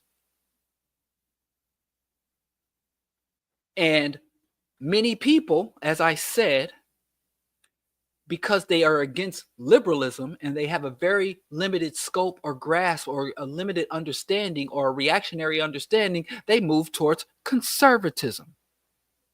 So you see something that is bad, you see something that is negative, but because you do not have a revolutionary analysis and a radical revolutionary ideology, you go worse. And that's where fascism is born. I say the simplest definition of fascism is capitalism's immune system. Lenin once said that the highest form of capitalism is imperialism. So when capitalism is expanding and growing, it engages in imperialism. But when capitalism is facing threats or instability, it goes to fascism. So when it's in an expansionist stage, they are imperialistic. When it's in a contraction stage, they become fascistic. What fascists do, the same people that bring us neoliberalism are the same people that lead us towards fascism. When the rhetoric of the say, well, you can be inclusive, all inclusive, multiracial, multi-gendered, environmental green, when all of the false promises of neoliberal are shown to be false promises, people are like, this isn't working. It's not true. Remember when Obama was elected and we were coming out of George Bush's housing market collapse. And everybody was praising Obama for his swift and direct actions to rescue the system. And they were telling us all these economic markers that we were in an economic recovery, whereas individuals were still suffering. Individuals were still being thrown out of their homes. Homeless encampments were showing up all over the country, people living under bridges and in broken down cars. And at the same time, Obama was going all over the world being applauded for his level of competence and efficiency in restoring the global economy that was collapsed by the previous administration. And so people are like, I was told that this was a merit-based system, that if I work hard, if I invested, if I was stable, if I got my degree, the sky was the limit. And I crash and burn every fucking time. Whereas I see wealthy elites who go bankrupt, multinational companies, weapons and retail, all these multinational companies crash and burn. And then they turn around and there are no consequences for their corrupt, illegal actions, and they're bailed out by the government. And so neoliberalism is bad. Neoliberalism should be opposed. But if you fail in your opposition to neoliberalism, the next stage that is a worsening of that stage is fascism. The public finds out that no, this is not a merit-based system. No, if I work hard and follow all the rules, get degrees, develop a skill. When I graduated college, everybody said, go to healthcare, go work in healthcare. You can't go wrong. They can't export. You're not going to America, because they were manufacturing jobs, technological jobs. With the advent of the internet and the loosening and collapse of barriers to trade and movement of capital, they were outsourcing. I came up in the outsourcing era, the development of the Rust Belt. My grandmother and my great-grandmother worked in a textile plant, manufacturing dress shirts, high-end dress shirts.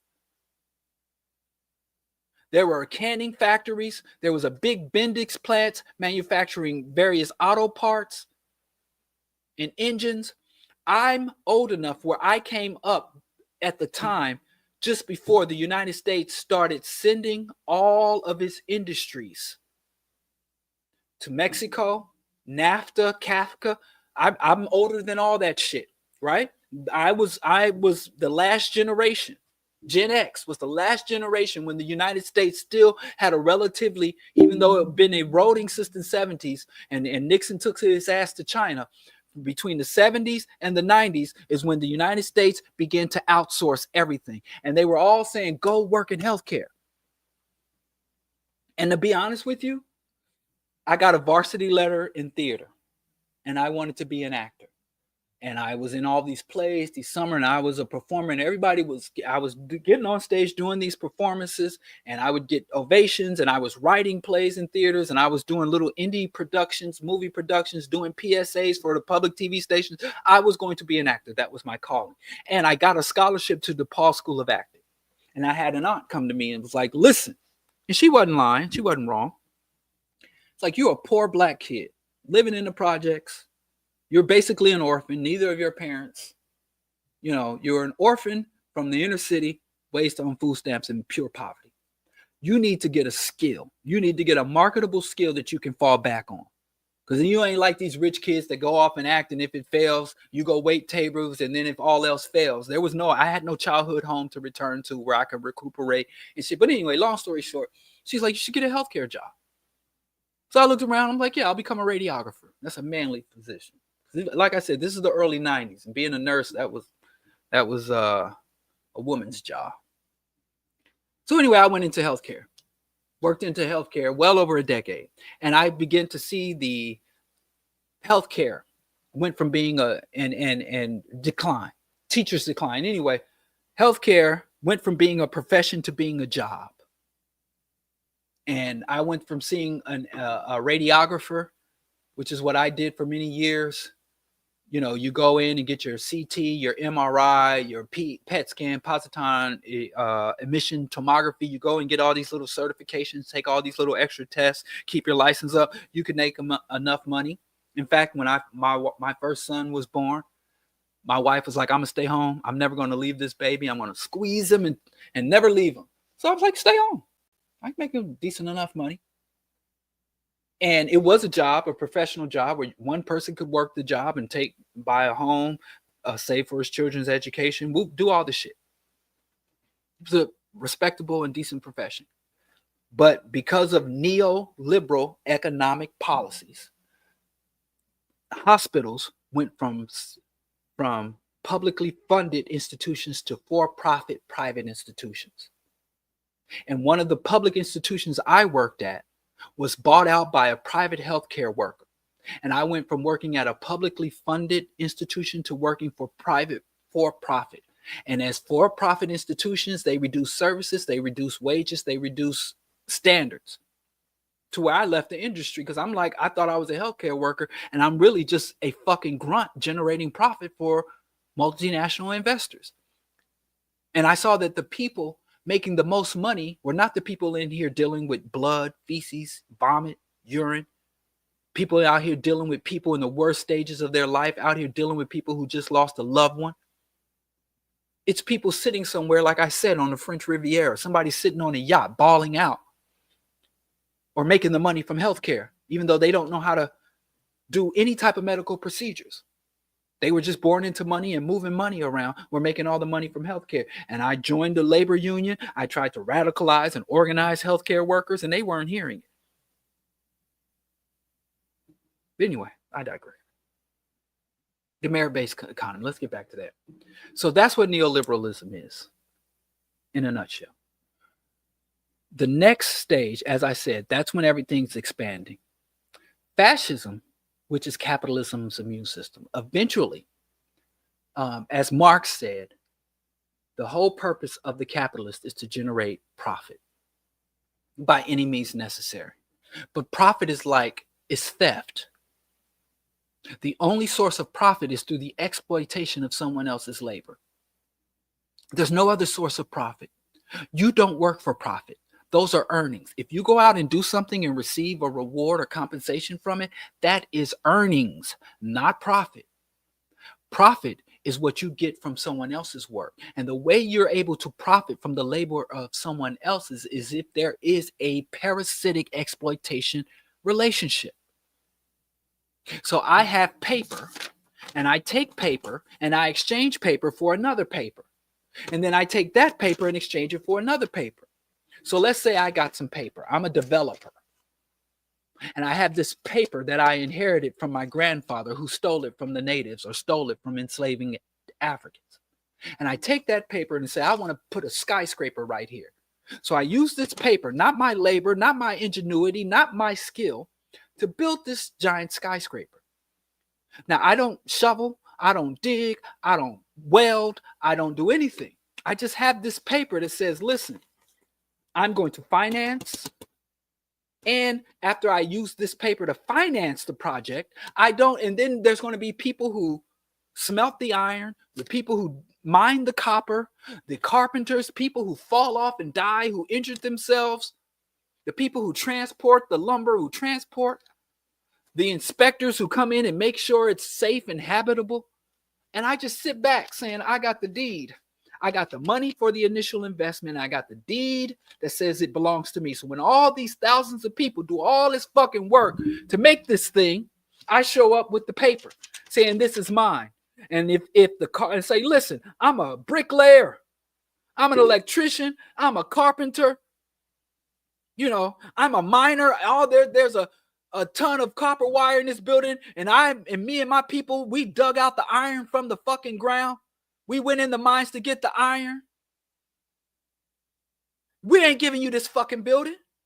All you did was sign some money and move paper around, but we did the fucking work. We did all the work, so we're going to take this building collectively. You say, oh, you are, huh? Then I could take this paper to the government, and the government will go to the police. And let's say you defeat the police, then they'll bring in the National Guard. And let's say you defeat the National Guard, then they bring in the military. And if need be, they will bomb that building to the fucking ground. That's where profit comes from. That's what profit comes from. The exploitation of other people's labor. If you are not, even if you own a business, my wife and I have owned several businesses. And we would show up in the morning before our employees got there. And we'd be there hours after our employees have left. So we never had the illusion, I'm a capitalist. Me, Jay-Z, Jeff Bezos, we all business owners. We were never that fucking stupid, like many black people who own businesses are.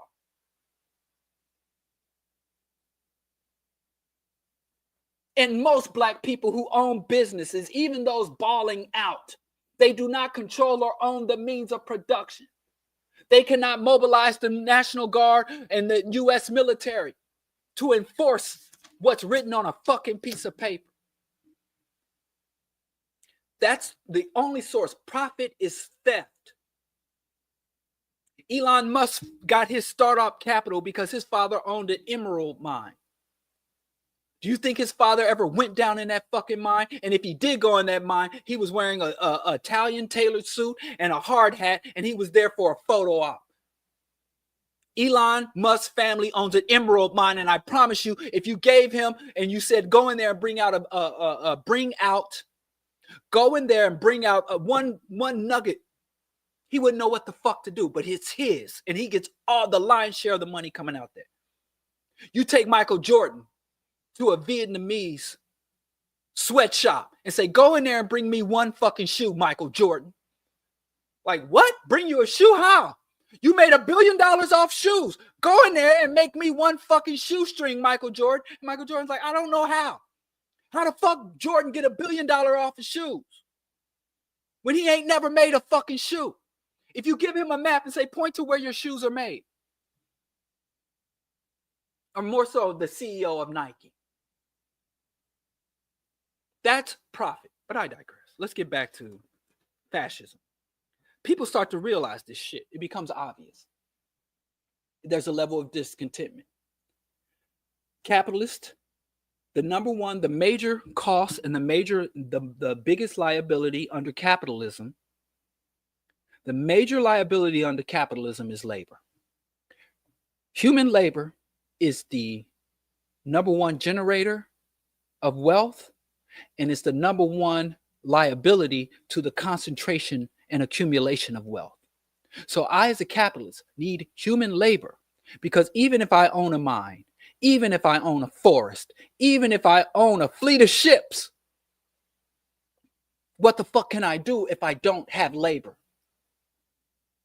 So I want to hire labor, as little labor as I can, for the least amount of cost. And then when I have the smallest amount of workers for the smallest amount of cost possible, I also want the conditions to be as cheap as possible. So I want to spend as little as I can on protective gear, on safety measures, railing,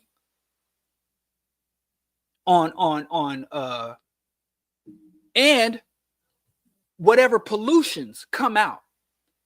So I want, and like I said, if you don't understand externalities, if you don't know what externalities is, You don't understand capitalism. You don't understand profit. The number one source of wealth is human labor. The number two source of wealth was externalities. But I digress. And so, as I want to accumulate and concentrate wealth, and when I concentrate wealth, I want to hold it. I want to build my wealth up and keep it for generations because I'm a sick piece of shit. I'm a fucking human parasite. So I want to make as much money as I can from stealing it from the workers, and I want to hold it. So I'm not going to make it and then redistribute it and give it around and pass it around. I want to make it and hold it, grab him and hold him. And the workers, even the dumbest, most reactionary workers are going to be like, this shit ain't going to get it. Because I'm going to lay off as many workers as I can. And the few workers that remain, I want to work them as hard as I can for as little money as I can. And these motherfuckers outnumber me 1 billion to 1. Right? And when they start to strike and when they start to lash out, I can send in the police. And if they get a little too rowdy for the police, send in the National Guard. And if they get a little too rational for the National Guard, I send in the military. But that costs more money. That shrinks my money. So then they figure it out. Hey, instead of beating these people into submission, we know that when we exploit them, they're going to lash out. Let's redirect their rage. Instead of trying to suppress their rage or fight their rage, let's redirect the rage. Let's create scapegoats. So I'm a white man, and from birth, I'm told this world is mine. I have to be more specific. I'm a white, cisgendered, heterosexual Christian man in America. The world is mine. And if I'm born poor in some trailer park, I'm just a temporarily embarrassed millionaire. But I'm told if I go out into the world and I'm willing to put my nose to the grindstone, put my shoulder to the wheel, then I'll have everything that's promised to me. And that doesn't work out because that's not what capitalism is. The stupid Caucasian doesn't understand that he's a human resource. And so when he gets mad, gosh darn it, tarnations. Here I am in this coal mine. Here I am in this cornfield in Nebraska. Here I am on Wall Street. Here I am in this industry. I go to be a doctor and the HMOs are squeezing me. I go to open a business and all my materials cost more and more and all my meth addicted neighbors are coming and stealing from my business. I start an auto dealership and the car, they're sending me more and more expensive cars of worse and worse quality. Tarnation. There's something wrong here. And does he become a fucking communist? Does he become an anarchist? Does he become a left-wing guerrilla fighter? No, he joins a right-wing militia because the Western media, the same people that own the economy, own the media. And the media tells him it's the transgender people. There are children who identify as cats and they're using litter boxes in schools. It's the migrants coming in, taking your job. It's the cat-eating Haitians. So that's what fascism is. And then they tell them, you are still great. You might be broke. You might be addicted to meth. You might have chronic diseases that you can't afford to get treated. But you still are the pinnacle of humanity. You are the most moral, the most righteous, the most beautiful in your translucent skin. And the beautiful fur fuzz that grows across your whole body. You are white and you are the supreme manifestation, closest thing to God. And all these unworthy, unwashed people. And in the past, things were really good. In the past, when the gays were forced to live in the underbelly of society, when the coloreds knew their place, when the immigrants knew not to even come here, when we didn't have no immigrants, when women weren't trying to take over and the feminist, in the 50s, every white man had a picket fence, a 2-car garage, and a doting, submissive, beautiful wife. And every white man had an 18-inch penis. And you lost all of that, not because of capitalism, but because of Black people fought for their rights. Women fought for liberation. All these other African countries and the current government is sending aid to Africa. And so all your money is going to Africa. All your money is going to Haiti. All your money is going to secure freedom. Your government spending money to liberate Vietnam from communists and liberate Venezuela. And the Venezuelans are coming here taking your job. So all these people who have no fucking power, no status, no control over the system that's fucking you up are the ones that are causing the system to fuck you over. And if you get rid of these people, then you can return to a past, to a history that never existed. Europeans, prior to the New Deal, where this was a country of third world status. And most Europeans who are not white Anglo-Saxon Protestant came from famine Europe, war-torn Europe. They came here with their asses on fire and went through Ellis Islands with their hat in their hand. Please, sir, just another cup of porridge. Please, sir. They were not explorers.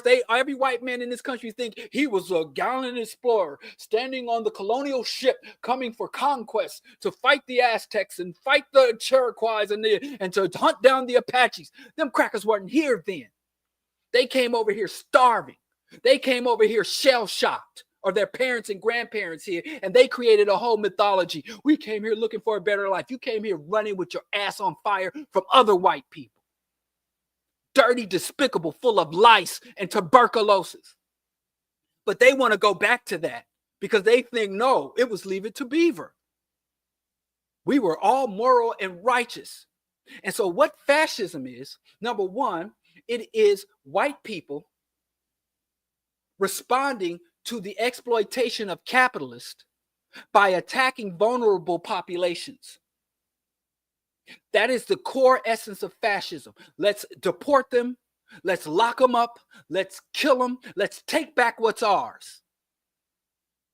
And fascism is always financed and controlled by the capitalist and carried out by the majority, the established white majority. They believe that the most vulnerable people in society are also the most dangerous and powerful people in society.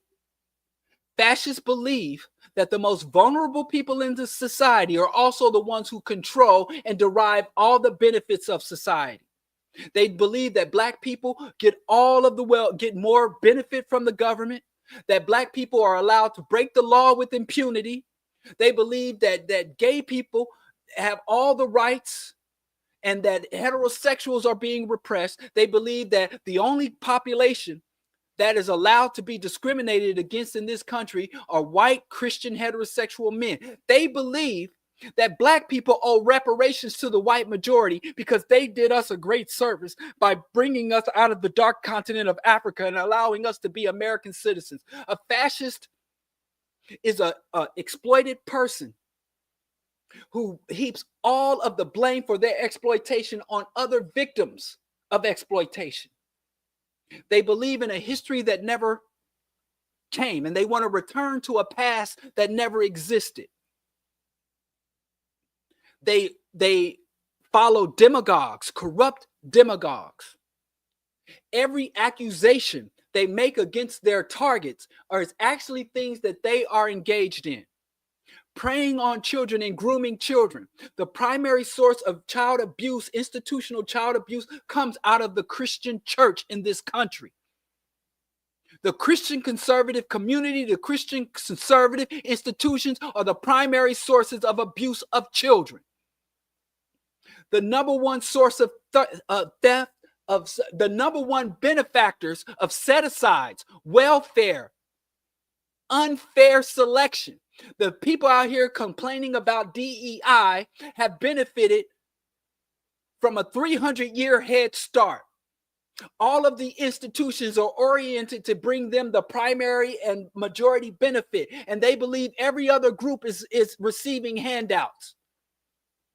The group that steals the most calls everybody else a thief. A group that engages in the most genocidal violence that have driven other nations into extinction calls everybody else violent gangbangers. The group that is involved in the most violence points everybody else violence. The group that has invaded everybody's country and imposed their culture and their will on everybody, every culture on the planet, is blaming up their victims for contaminating their culture. That's fascism. Fascism occurs when all other neoliberal tactics to suppress the population fail. It is a worsening. It is a degradation of an already bad. You know how you have stage 1, stage 2, stage 3 cancer, stage 1, stage 2, stage 3 kidney failure, bad processes. To say that metastatic cancer that has inundated your lymph system, your stage 4 cancer is worse than stage 1 cancer, is not cheering on, supporting, or advocating for cancer. It's acknowledging the steps. And I have to tell people who are in opposition to fascism and neoliberalism, if you were not successful, evidence of your failure to oppose neoliberalism is where you get fascism. But we have a lot of people who oppose neoliberalism providing a fucking pathway and an excuse and justification for fascism. And they don't even understand the difference, and they think they're the same. The tactics and strategies for opposition to fascism must be different. What you communicate to the community related to fascism is much different than what you communicate to the community under neoliberalism. But the intellectually lazy and the Democrats are not secret fascists. And here's why. It is no benefit to be a secret fascist when the whole point of fascists is a body of rhetoric and policies. So why would the Democrats be secret fascists? How does anyone benefit from being a secret fascist? If the Democratic Party was fascist, why not come full out with their fascist policies and rhetoric and articulate that so that they can derive the benefits? There is no benefit. The only benefit you can derive from fascism is by articulating and promoting fascist rhetoric, fascist policies, racist and overt overt racism. It doesn't make sense. And I understand. Black people, we are under this system, and this system oppresses us, and you go from bad to worse. The Africans that fled the South did not run to the North for paradise. There was still threat and intimidation and lynchings in the North. And so Black people are literally like, God damn it, I'm going to flee the South and run to the North. And Dr. King said, one of the hardest places I've had to fight was in Chicago, the big city. Malcolm X said, if you're North,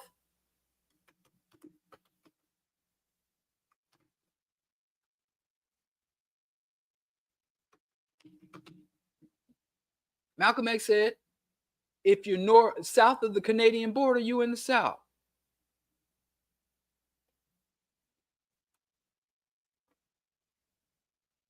If you're south of the Canadian border, you in the South. So the reality is, Kamala's loss and Trump's win is indicative of the fact that we're losing. It's an indicative of the fact that the regression has advanced. The collapse has advanced. And when I say collapse, I'm not saying the collapse of imperialism, the collapse of capitalism. I'm talking about the collapse of the resistance movement.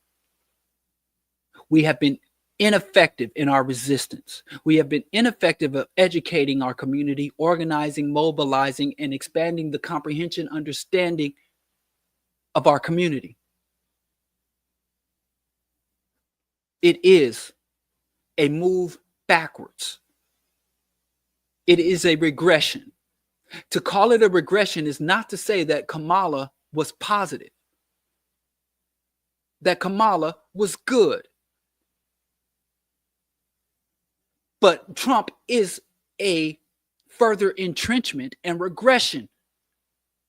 Trump is worse than Kamala.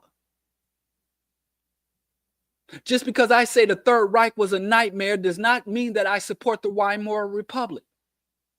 But there were a lot of Jews in Germany that were discontent with the Weimar Republic. And many of them, especially the Jewish merchants, the Jewish capitalists, celebrated the rise of the Third Reich. Go read the goddamn history. Go read the fucking history. And we sitting here on the outside of power with no viable strategy, no viable tactics, and we can't even give our community a comprehensive and cohesive analysis. Ain't no difference. It's a fucking difference. More African women are going to die, bleed out. More of our people are going to be abused. Fucking y'all. Trump literally was like, I'm going to fucking, I can't sit here and explain. But there's a lot of comfortable Negroes. Don't listen to these comfortable Negroes talk about conditions.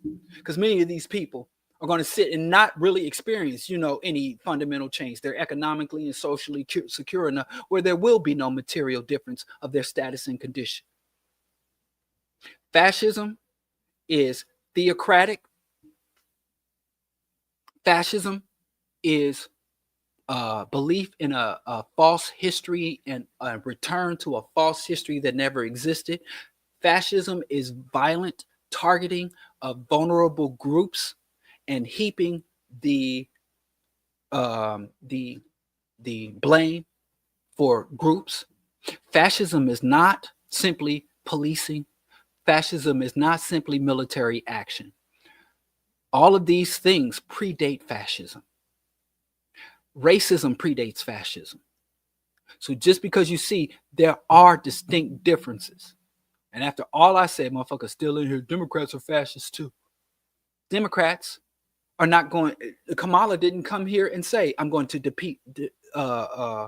deport all of the immigrants. Kamala didn't say they're poisoning the blood of our land. The Democrats are neoliberal. It is bad. It is a problem. But we're watching literally these white folks repeat the cycle of history. We're allowing these regressions to come systematically, and we're like, it's no difference. It's literally boiling fucking water. If you think that the Republicans taking over the federal government, the current Republican Party taking over the federal government ain't no different than Kamala winning, then you're literally the fucking frog sitting in the boiling pot. You're literally on a political perspective, from a political perspective, you're literally saw, because let me tell you, Trump's election and the Republican sweep is a turning up of the heat. Because I don't like either of them, so they're both the same. And it's so fucking weird. And the same adult black brains that can look at the NBA and look at two opposing teams play. How come they never say that shit? All basketball teams are the same. They'd be like, well, no, these teams have different strategy, different code, and they have different strengths and different weaknesses, and they can employ, and the way they, we'll look at fucking ball chasing in sports and understand the very intricate differences in approaches and coaching styles.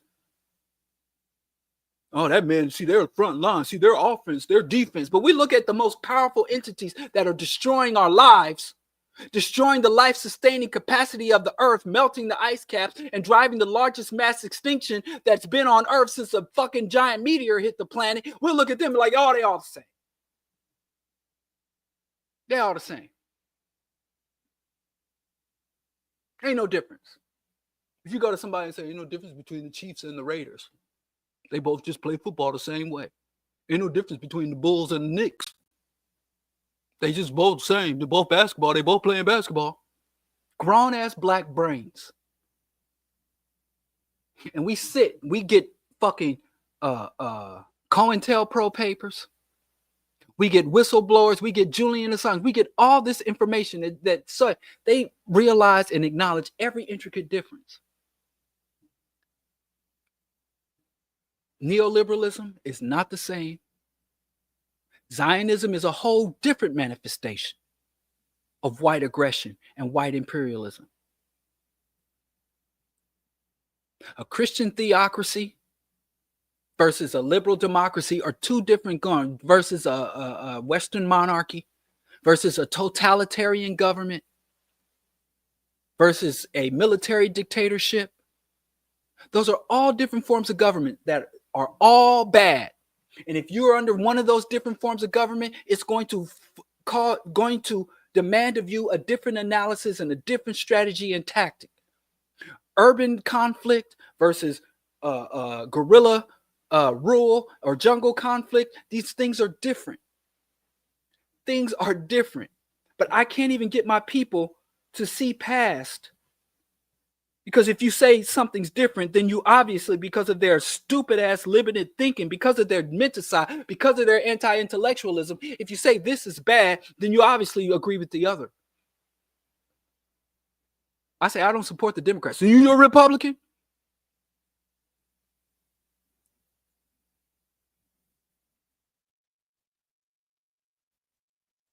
Islam is an imperialist anti-African religion. Christianity is an imperialist anti-African religion. They have very different approaches and very different impacts once they take over.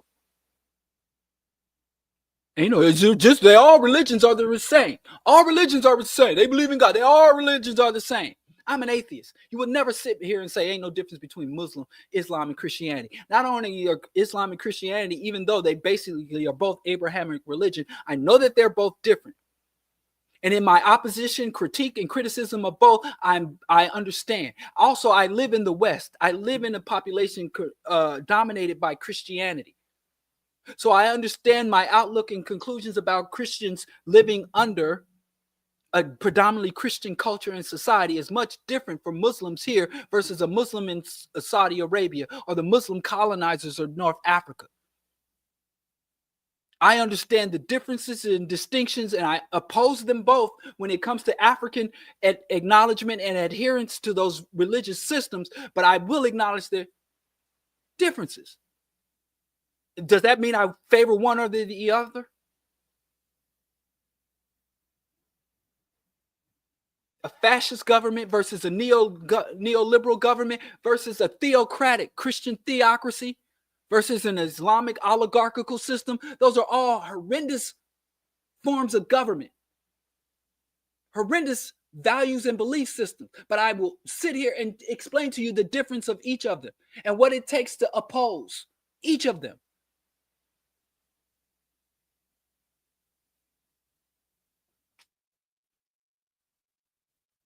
So if you conclude that there is no difference between Republicans and Democrats, or you conclude that the Democrats are as fascist as the Republicans, and you're going to conduct yourself the exact same way under a Trump administration as you would under a Kamala administration, as you did, or I would conclude that you did under the Biden or Obama administration. You are nothing more than a fucking ping pong ball. You're just moving around. You're just responding. You're not proactive.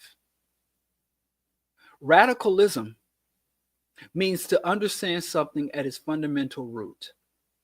We have been under oppression of Europeans, of people who identify as white, for far too many generations to have such a limited grasp and understanding of who these people are and how they do. And you don't even need to go to school or get higher learning to understand just being subjected to these people. Much of our ignorance of our oppressors and enemies is willful ignorance and intellectual laziness, and I understand because it is menticide. Dr. Bobby E. Wright described menticide as being ahistorical, anti-intellectual, and what do you say? Ahistorical, anti-intellectual, and anti-analytical. And let me tell you, as an activist, as a revolutionary, as a freedom fighter, as a decent person who wants to do good things in the world, your actions are only as good as the analysis, conclusions, and comprehensions that you develop. Revolution is an intellectual endeavor. And you think you just want to dismiss, they all the same, and I'm going to do the same thing. They all the same. It's not even sad, it's frightening. And I frankly have to say, I'm quite disappointed in these people. Everything's fascist. But like I said, I can't really blame people because I've done that. Oh, Obama's a fascist. You'll notice that right-wingers, conservatives, they call everything communist. Everything they don't like is communist. Oh, they want to get me to drive. They want me to drive an electric car. That's communism. They want to take away my big gas guzzling truck. That's communism. You know, everything is communist. You find a conservative, everything that a conservative, reactionary, right-winger, everything they encounter is communist. And we, as communists, as leftists, as revolutionaries, look at them and say, they're so stupid. How can they were literally running around saying Obama's a communist, Kamala's a communist, the Democratic Party is communist. And we sit and like those racist rednecks, those conservative Republicans, they're so stupid. How could they dare? What kind of idiot would think they're communists? But on our side, we call everything fascist. The cop patrolling our street, the aggressive, overly enthusiastic rookie cop, he's a fascist. Kamala's a fascist. Brandon Johnson's, the whole Democratic Party is fascist. Everything's fascist. And they call everything communist. And the working class right wing and the working class progressive and the working class left, they just stomp all over us while we just throw out these blanket conclusions.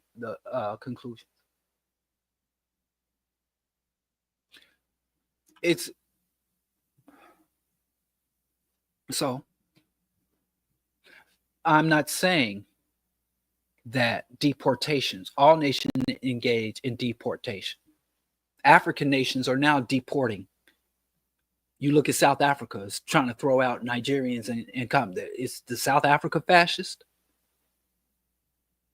But again, it's exhausting. Neoliberalism is a bad system. We should oppose it. We should have strategy, tactics for opposition to neoliberalism, just as we should for fascism. But we should understand the distinctions and the difference for it. For no other reason is when we talk to people who have yet to be awakened or brought to consciousness.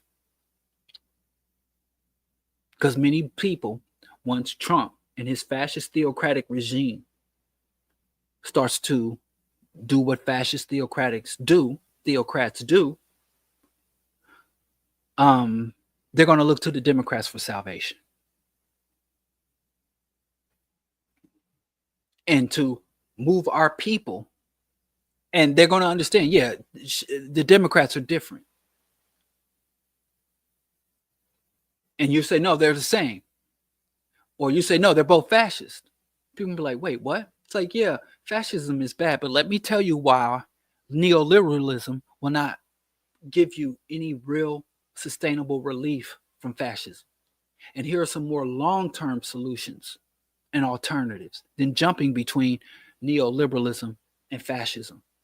But if you say they're all the same and you got vulnerable people suffering under the system and they had certain reliefs and certain concessions available to them under one system that weren't available under the other, they're going to look at you as like, this idiot. He can't tell the difference.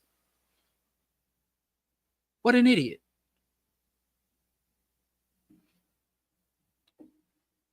But I digress. I mean, I actually wanted to talk about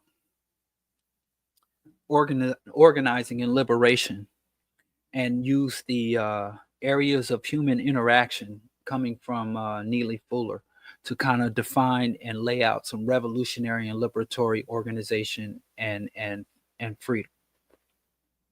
But I can't because I'm out of time. There are a lot of good questions here that I'm not going to have time to answer. Is Israel fascist? The reality is Israel is theocratic. And the thing is, long before there was ever a fascist in the world, the vicious, if you go back and read the Old Testament, and it is a prophetic, theocratic nation, and it goes off of theocratic justifications. And theocracies are worse than fascist governments.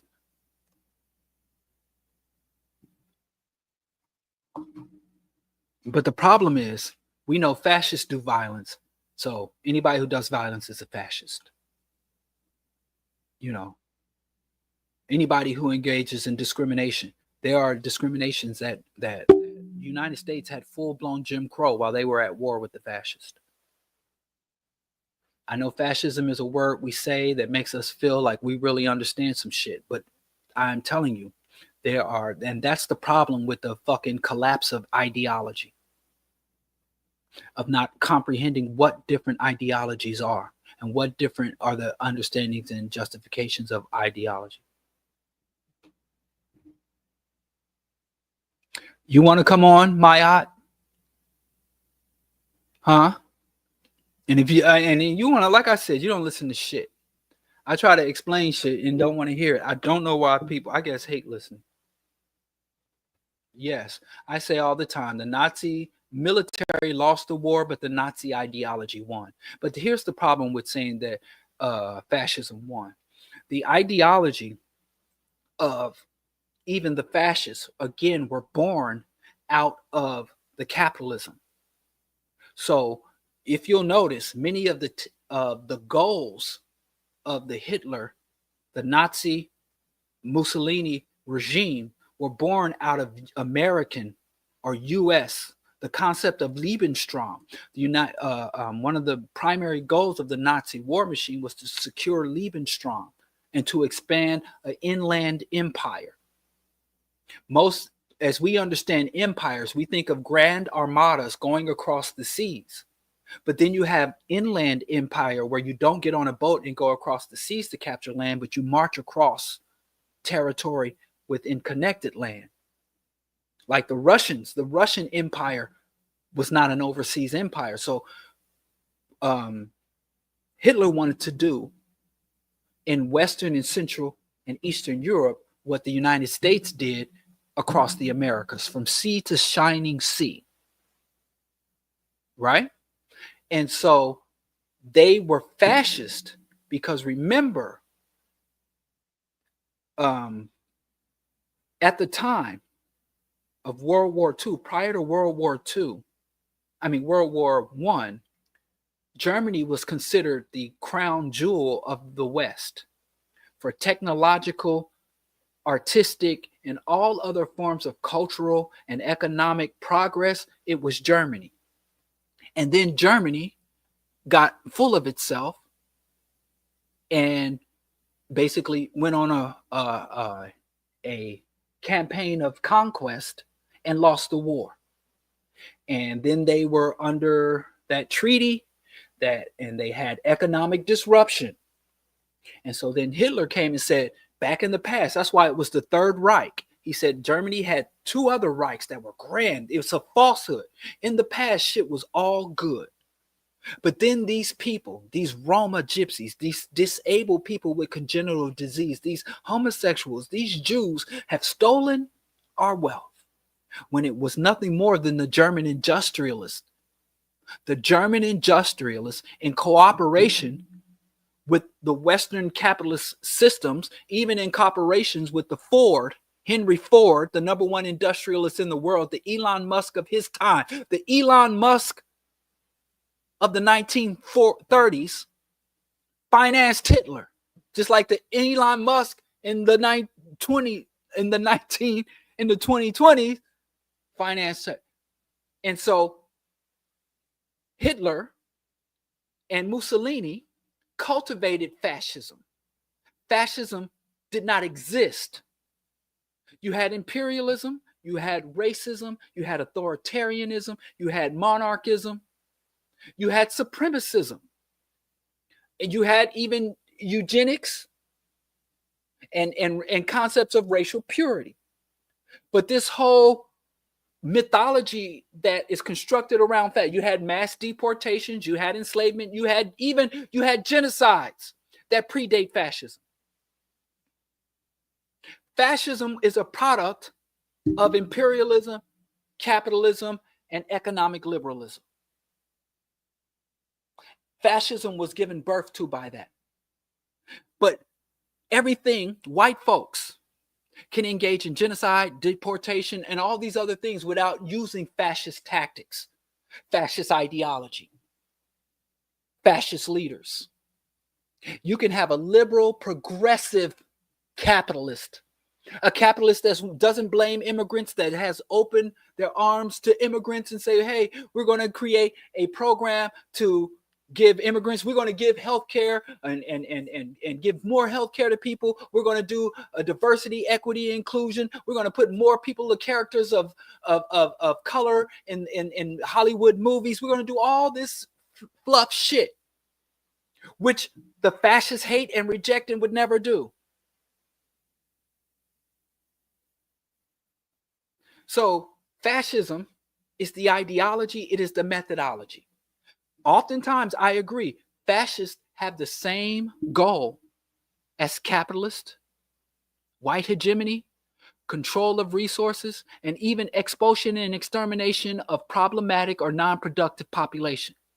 But the rhetoric, the technique, the trajectory, the priority and focus varies and diverges. And that's what we have to capture. And not understanding this, if you encounter a disease and you misdiagnose the disease, your cure and remedy is likely to do more harm than good. So the pathology of capitalism, the pathology of white hegemony has different manifestations.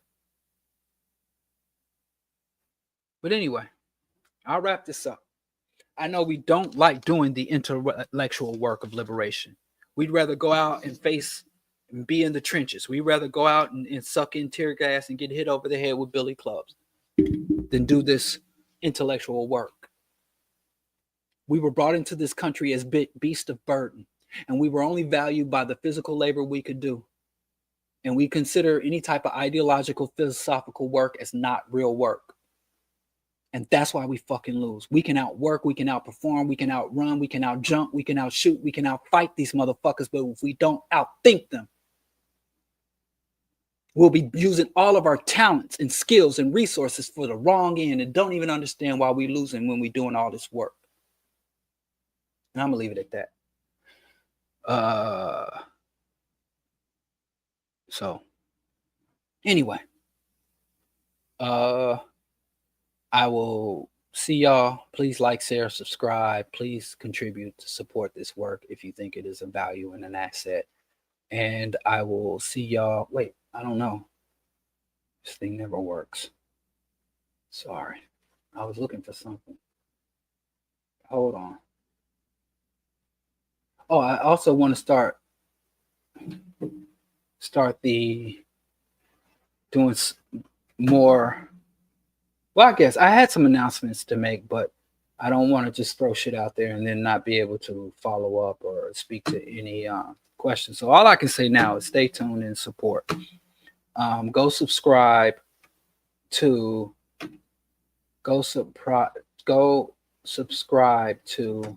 This is crazy. Anyway, go subscribe to African World Order to hear more insights and all that. And I will see y'all next Monday on the BroDiallo Live.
People talking mad.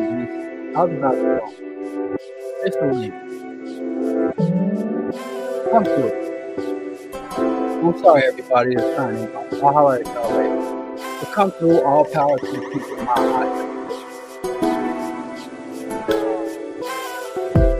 I'm waiting. Showing y'all. Those people really full of themselves. Please make sure not to bring me on. Just share the link. My aunt said I was running. I'm here. Where y'all at? Said I was running. I'm still here. I should have been gone half an hour ago. Who's this posted? I wasn't here to talk to you, Captain Africa. I'm talking to these other guys. Come on through. What's up? Hey, find your mother, bro. I'm sorry? Captain Africa, what was that? Hello? Yo, you can hear me? I can hear you now. Yeah, it's Chairman Africa. Like, this is an old Zoom thing. But it doesn't matter. The video not working. It doesn't matter. We can still talk. Let's go. You're not the two people that I was trying to talk to, but no, I'm my eye. I'm my eye. We over time, so you got to make it quick, bro. What's up? No, I'm my eye. Yo, why is there a delay? No, I was talking about fascism and neoliberalism. Yo, they're both the same thing. You could try to split them apart. You could try to differentiate, but at the end, they're both the same thing. Yo, the people that are getting kicked out of their homes, that being gentrified in the community by corporations and by elites, yo, it don't matter to them if you call them neoliberal, if you call them Republicans, if you call them the Democrat, they're being pushed out by fascists, democratic fascists. Okay, I'm just going to put you on mute so I can respond because I don't think asking you to allow me to respond. You are absolutely correct. To a person being displaced from their land, being unjustly deported, being incarcerated or even killed by the state, it doesn't matter if it's a fascist or neoliberal. The only people that these distinctions should matter to are the people who want to organize resistance and subvert and challenge and stop these systems. So if I'm a sick person suffering from a disease, I want relief, I want a cure. But if I go to the healthcare professional, to the physician who is going to target and cure or treat the disease, they need to know the intricacies and the differences. They need to know what type of alliances and what to target. They need to know what to prioritize and what to deprioritize. They need to understand who is most vulnerable and who will be targeted first and second and third. So I agree. Yes, it would be silly to go to someone sleeping in the street and explain to them, well, you're homeless due to this particular multinational corporation, or you're homeless due to this particular corrupt administration. You just need to provide them with a home. But if you're trying to explain or give comprehension to someone who wants to orient and organize themselves, so we're sitting here and say, well, this enemy who is attacking our country, I don't care what their alliances are. I don't care about their ideology. I don't care about anything. But if I am a general in the fucking military, if I am a captain, if I am a lieutenant, then I better understand the intricacies and the unique characteristics of any type of fighting force. But the people just who are getting bombed, who gives a fuck? So you're right. So if you're speaking from the perspective of the victims, I agree. But if you're speaking from the perspective of the people who are claiming to mount opposition, you're absolutely wrong. It does matter. And I'm going to unmute you. There's a little delay. So that's all right. But I don't see the two people that said I was running. No. Yo, it was me. I'm the two people. I was on my phone on Facebook. Oh, you're one of those weirdos with a multi. You're my There you go. Stop insulting me. You're my Yo, I was on my face, on my On phone. your fake, yeah, don't try to clean it up. I You're was on your my fake account. Facebook, bro. Like then I came to the computer on YouTube. So it's two different names. You So understand that, right? wait, you're all power to the people, Yes, I am. and you're my eye. Yes, I am. See, that's not right. I'm thinking everybody hating on me, and it's one dude. No, bro, yo, like that's not what we're here to talk about. Hey, look, what we're here to talk about is fascism, neoliberalism, and how it's impacting the I people. just responded to that. You got all right. So look, so now let me. You just spoke, bro. Let me speak. Hey, yo, I'm in the community every day, working in the community. We feed thousands of people. Yo, we have political education classes. We're working with people that's getting kicked out their homes. Yo, we doing the work on the ground, building organizations on. I commend you for that. You're muted again. I commend you for that work. What does that have to do? You're talking, no one can hear you. What we're going to go back to the source of the discussion. I commend you for the good works that you're doing. And if you want to share how other people can contribute or participate in your good works, I will. But I'm not going to allow you, since we're over time, I only want to target and talk specifically about the distinctions between neoliberalism and fascism, if they are or aren't different, and does it matter the distinctions between the two? No one can hear you, so I'm going to mute you anytime you go off mission, okay? Because we're over time. That's what the people with power do. They could dictate what everybody else can do. You have all the power. Hey, yo, neoliberalism is what we have in Newark, New Jersey, under Ras Baraka. Hey, yo, wait, bro.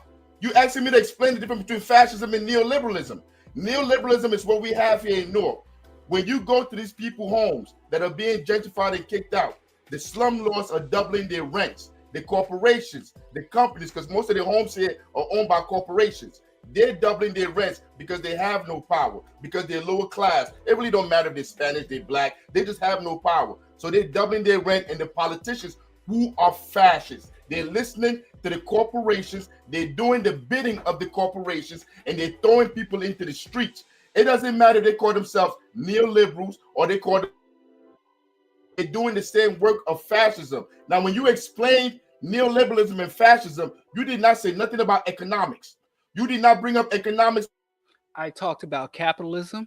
I talked about the evolution of capitalism. I talked about how no one can hear you. You're on mute again. My entire discussion was born out of white hegemony and capitalism. I talked about capitalism was at the root. I talked about how the capitalism evolved and how the concepts of liberty were taken from the people and given to multinational corporations. I talked about the origin of the concept of limited liability and internationalism. I totally did talk about that. Now I'm going to ask you, number one, when I unmute you, I'd like for you to define neoliberalism and define capitalism. Neoliberalism and fascism. I want you to give me the definition of these two phenomena. If you believe they are one and the same, then give me the singular definition for both of them. I just did. I just gave you the definition. Can you? Well, I'm at a lower reading level. When corporations and the elites dictate how society moves, it doesn't matter how they do it, whether they do it by race, whether they do it by class. But when we are in a society where corporations and elites basically control how. I accept that. When corporations and the elites control. When was fascism founded? What the fuck is this? What are you talking about? Hey, yo, bro, you see, like, this is the game that you play when. I'm not playing games. I'm trying to get to some clear understanding. You said when corporations and elites control the government. I'm taking notes and I'm learning. I'm trying to learn. So you might be right. Let's see. When corporations and the elites take the government, when was fascism first imposed in society? What date? Do you have a date, time, and place for the founding or the beginning of fascism? Does that change the definition I gave you? No, I'm accepting your definition. Why you asking me that? Then why you asking me that? Because it will help. I'm asking you that because it will help my grasp and my understanding. So I'll allow you to rant and mute. You are currently muted. I'm asking you because you said when corporations and elites control everything. I don't think that's fascism. So you can help me accept your position and your conclusion about fascism if you can give me some historical perspective and a historical orientation. Do you have a time and place and location where fascism was first established or founded? Yes or no? If you don't, it's fine. You can say, no, I don't. Captain Africa? It's Chairman Africa. Chairman Africa. It was Chairman Why Africa. did you put Captain? No, I told you when I first came on, so you're not listening. When I I'm first came sorry. on, I told you this was an old Zoom link thing. That's I'm why sorry, I Chairman Africa. I congratulate you on your You've been promotion. insulting me. You've been insulting me since I came up here because you don't. Okay, you're on mute again. I will try to refrain from speaking to you in a way that's not insulting. And I'd like for you to inform me, Chairman Africa, time, place, location. Time, place, location for fascism? Your mother's pussy, bitch. How about that? Your mother's pussy. That's time, place, bitch. You fucking clown. That's time, place. You're a fucking neoliberalist too. You're an institutionalist. You can lie to all these niggas, but you don't do shit. You don't put in no work on the streets. You don't feed nobody. You don't house nobody. You have no political education. You don't organize nobody. You sit up on this fucking computer and talk all day. Ayo, Cardi G. Woodson talked about niggas like you. Just talk, oratory, but do no work on the ground. This ain't why I came up here. I came up here to try to talk to you, but you disrespectful as fuck. And if you was in my face, I probably smack the shit out of you. Like, you disrespectful as hell. I can get you. I'm fully accept your rant and your anger, but I have to draw the line at threats. I don't threaten people and I don't accept threats. So I'm going to have to block you in Chairman Africa. So I think it's unfortunate. So I think we're going to conclude this conversation. And I would also advise you, since you're doing all this positive work on behalf of the people, that you continue to focus your aggression and your animus towards the true enemies and oppressors. Line our people. You the enemy. Okay. Yeah, you the enemy. Line to our people. Yo, you so fucking, this bougie shit that y'all got going on, that y'all can't listen to people on the ground. That's why Kamala lost, bitch. That's why she lost. You niggas think with your fake ass vegan, fake ass plants in the back, I'm a real vegan. Such a dumb ass. I'm actually letting you talk because I want to demonstrate to the larger community, and I encounter this all the time throughout my activism. But people who make these surface conclusions and these surface points, that's what you have to deal with. That's what you encounter. People who want to put in the physical work, but don't want to do the intellectual work and don't even have the maturity and self-control to engage in discourse. And, I agree. I am on this computer and I am talking. And I don't understand people who don't value or have no use for talking and being on the computer, find themselves on the computer. And my yacht has several accounts. I don't have multitude accounts, and I don't use my different name and change up my name. I am who I say I am. And I only have one account. But, I'm the one who's online, but he has multitude accounts responding to me and speaking to me as several different people. But I'm the one who's online.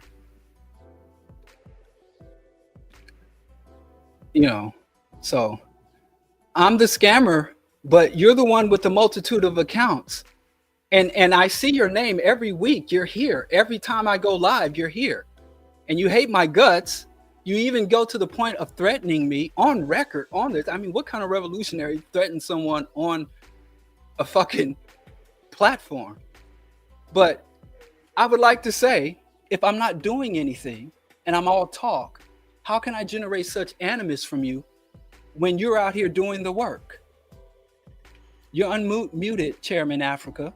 Oh, I'm unmuted? I'm unmuted again? Where's it at? Yeah, I just would ask that you stop, that you refrain from threatening, go back, threatening violence against another. I had left the video. I don't see it. Where is it at? Right here. Like, I hear the screen. Like, you keep talking about I got different accounts. And on Facebook, I got my Aunt You Services. That's the organization that we work in North New Jersey with the kids. On YouTube, I have All Power to the People. That's our Black Panther our Black Panther YouTube page. And you just sitting here disrespecting me as I'm not intellectual. I got 3 degrees, you fucking idiot. Real talk. I got 3 degrees. One of them is in sociology. The other one is in history. Where you want to go back? The Formal education is one thing, but also, you know, intellectual development requires a level of self-control. And as a leader, as a chairman, I think it's very unfortunate that you're just demonstrating such poor self-control. You're not representing yourself or your organization. You mute me again? I don't need to represent them to you. I don't need to represent them to you. You don't have to be here. You don't have to listen to me. I'm telling you why I came here. When I came to sit down and talk to you, I was going to say, we disagree philosophically. Yeah. Because we vehemently disagree philosophically, and like by fighting, by arguing, that's not how we get anywhere. But you've been insulting me the whole time. You just feel insulted. Hold up, bro. Like if you can't even let me get a word in. You can't even let me get a word in. Yo, you spoke for a whole hour.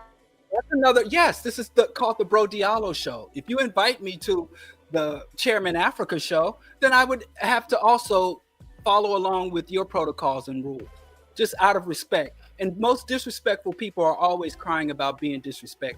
I didn't call you out your name. I disagree with your conclusions, and I critiqued and criticized your conclusions, and I also critiqued your behavior. But you, every accusation you're leveling against me is a confession on your own part. You are demonstrating, and you are pretty much proving my point about the anti-intellectualism and the lack of willingness and capacity to think and radically and critically. And one of the reasons I let you go on and on is because you're so invalidating your own positions that I didn't really have to say anything. I could let you take over the whole damn show because you're hurting your own position. And I don't understand, if you're out here doing this work and feeding thousands of people and you think that there's no value in what I do, why are you on my live every single week? That's very peculiar. You want me to answer you? You unmuted me for me to answer you, boss? I'm unmuted to answer, massa. You're unmuted. I will answer you, massa, because you know they have black slave owners too. I can answer you, massa. Yes, you can answer me. As an organizer, even though I don't like what people say, I have to go in every corner, every space where people are talking revolutionary talk to see if there's any way to work with them. It's called intercommunalism. To see if there's any way you can work with those people. And it's like, and when I go on all these platforms that's held by black people that say they're on the left, that say they're independent, at the end of the day, I come to find out that they sound just like MSNBC. They may go all the way around about it, but they support the same politicians. They support the same electoral process. And then I found myself in the spaces like, you got to say something, because there's people that's listening here that don't really understand that this person is really running a scam on them. Hey, my man Quadir put me on you. My man Quadir was like, hey, yo, Quadir Parrish. He was like, yo, check out this dude, BroDiallo. He be talking some revolutionary shit. So I put you on and started listening to you, like probably like 2 years now.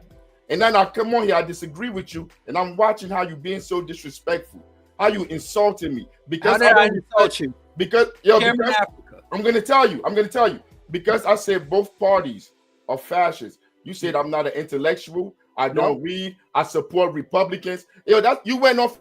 I didn't say that. You're taking things personal. You're muted again. Because like I said, I don't think you had the capacity for discourse. You haven't demonstrated the capacity for discourse. I said that conclusion is anti-intellectual. I am strictly speaking about positions and views. I'm not saying anything about you personally. Up until this moment, I had no idea what you look like. Up until this moment, I thought you were 2 or 3 different people because of every account that you're commenting on has a different name. So for you to be taking things personal, you didn't even have an image on your account. So even when your name come up, there was no photo there. I don't know who you are. You've been watching me for quite some time. You've been commenting for quite some time. You've been hostile to me and hate watching me for quite some time. You've been talking mad greasy to me for quite some time. And it was very curious to me. You called me a coward before you even got on here. You called me a coward because you think something. You were like, I take the position that there's no difference between fascism and neoliberalism. And he said that that is an intellectually lazy position or intellectually lazy conclusion. And therefore, he's disrespecting me. I don't think you have a conceptualization of disrespect. Because like you said, you do all this work and you ain't with all this talking. So you don't even understand what discourse and dialogue, how it works. And then you come on to threaten to assault me.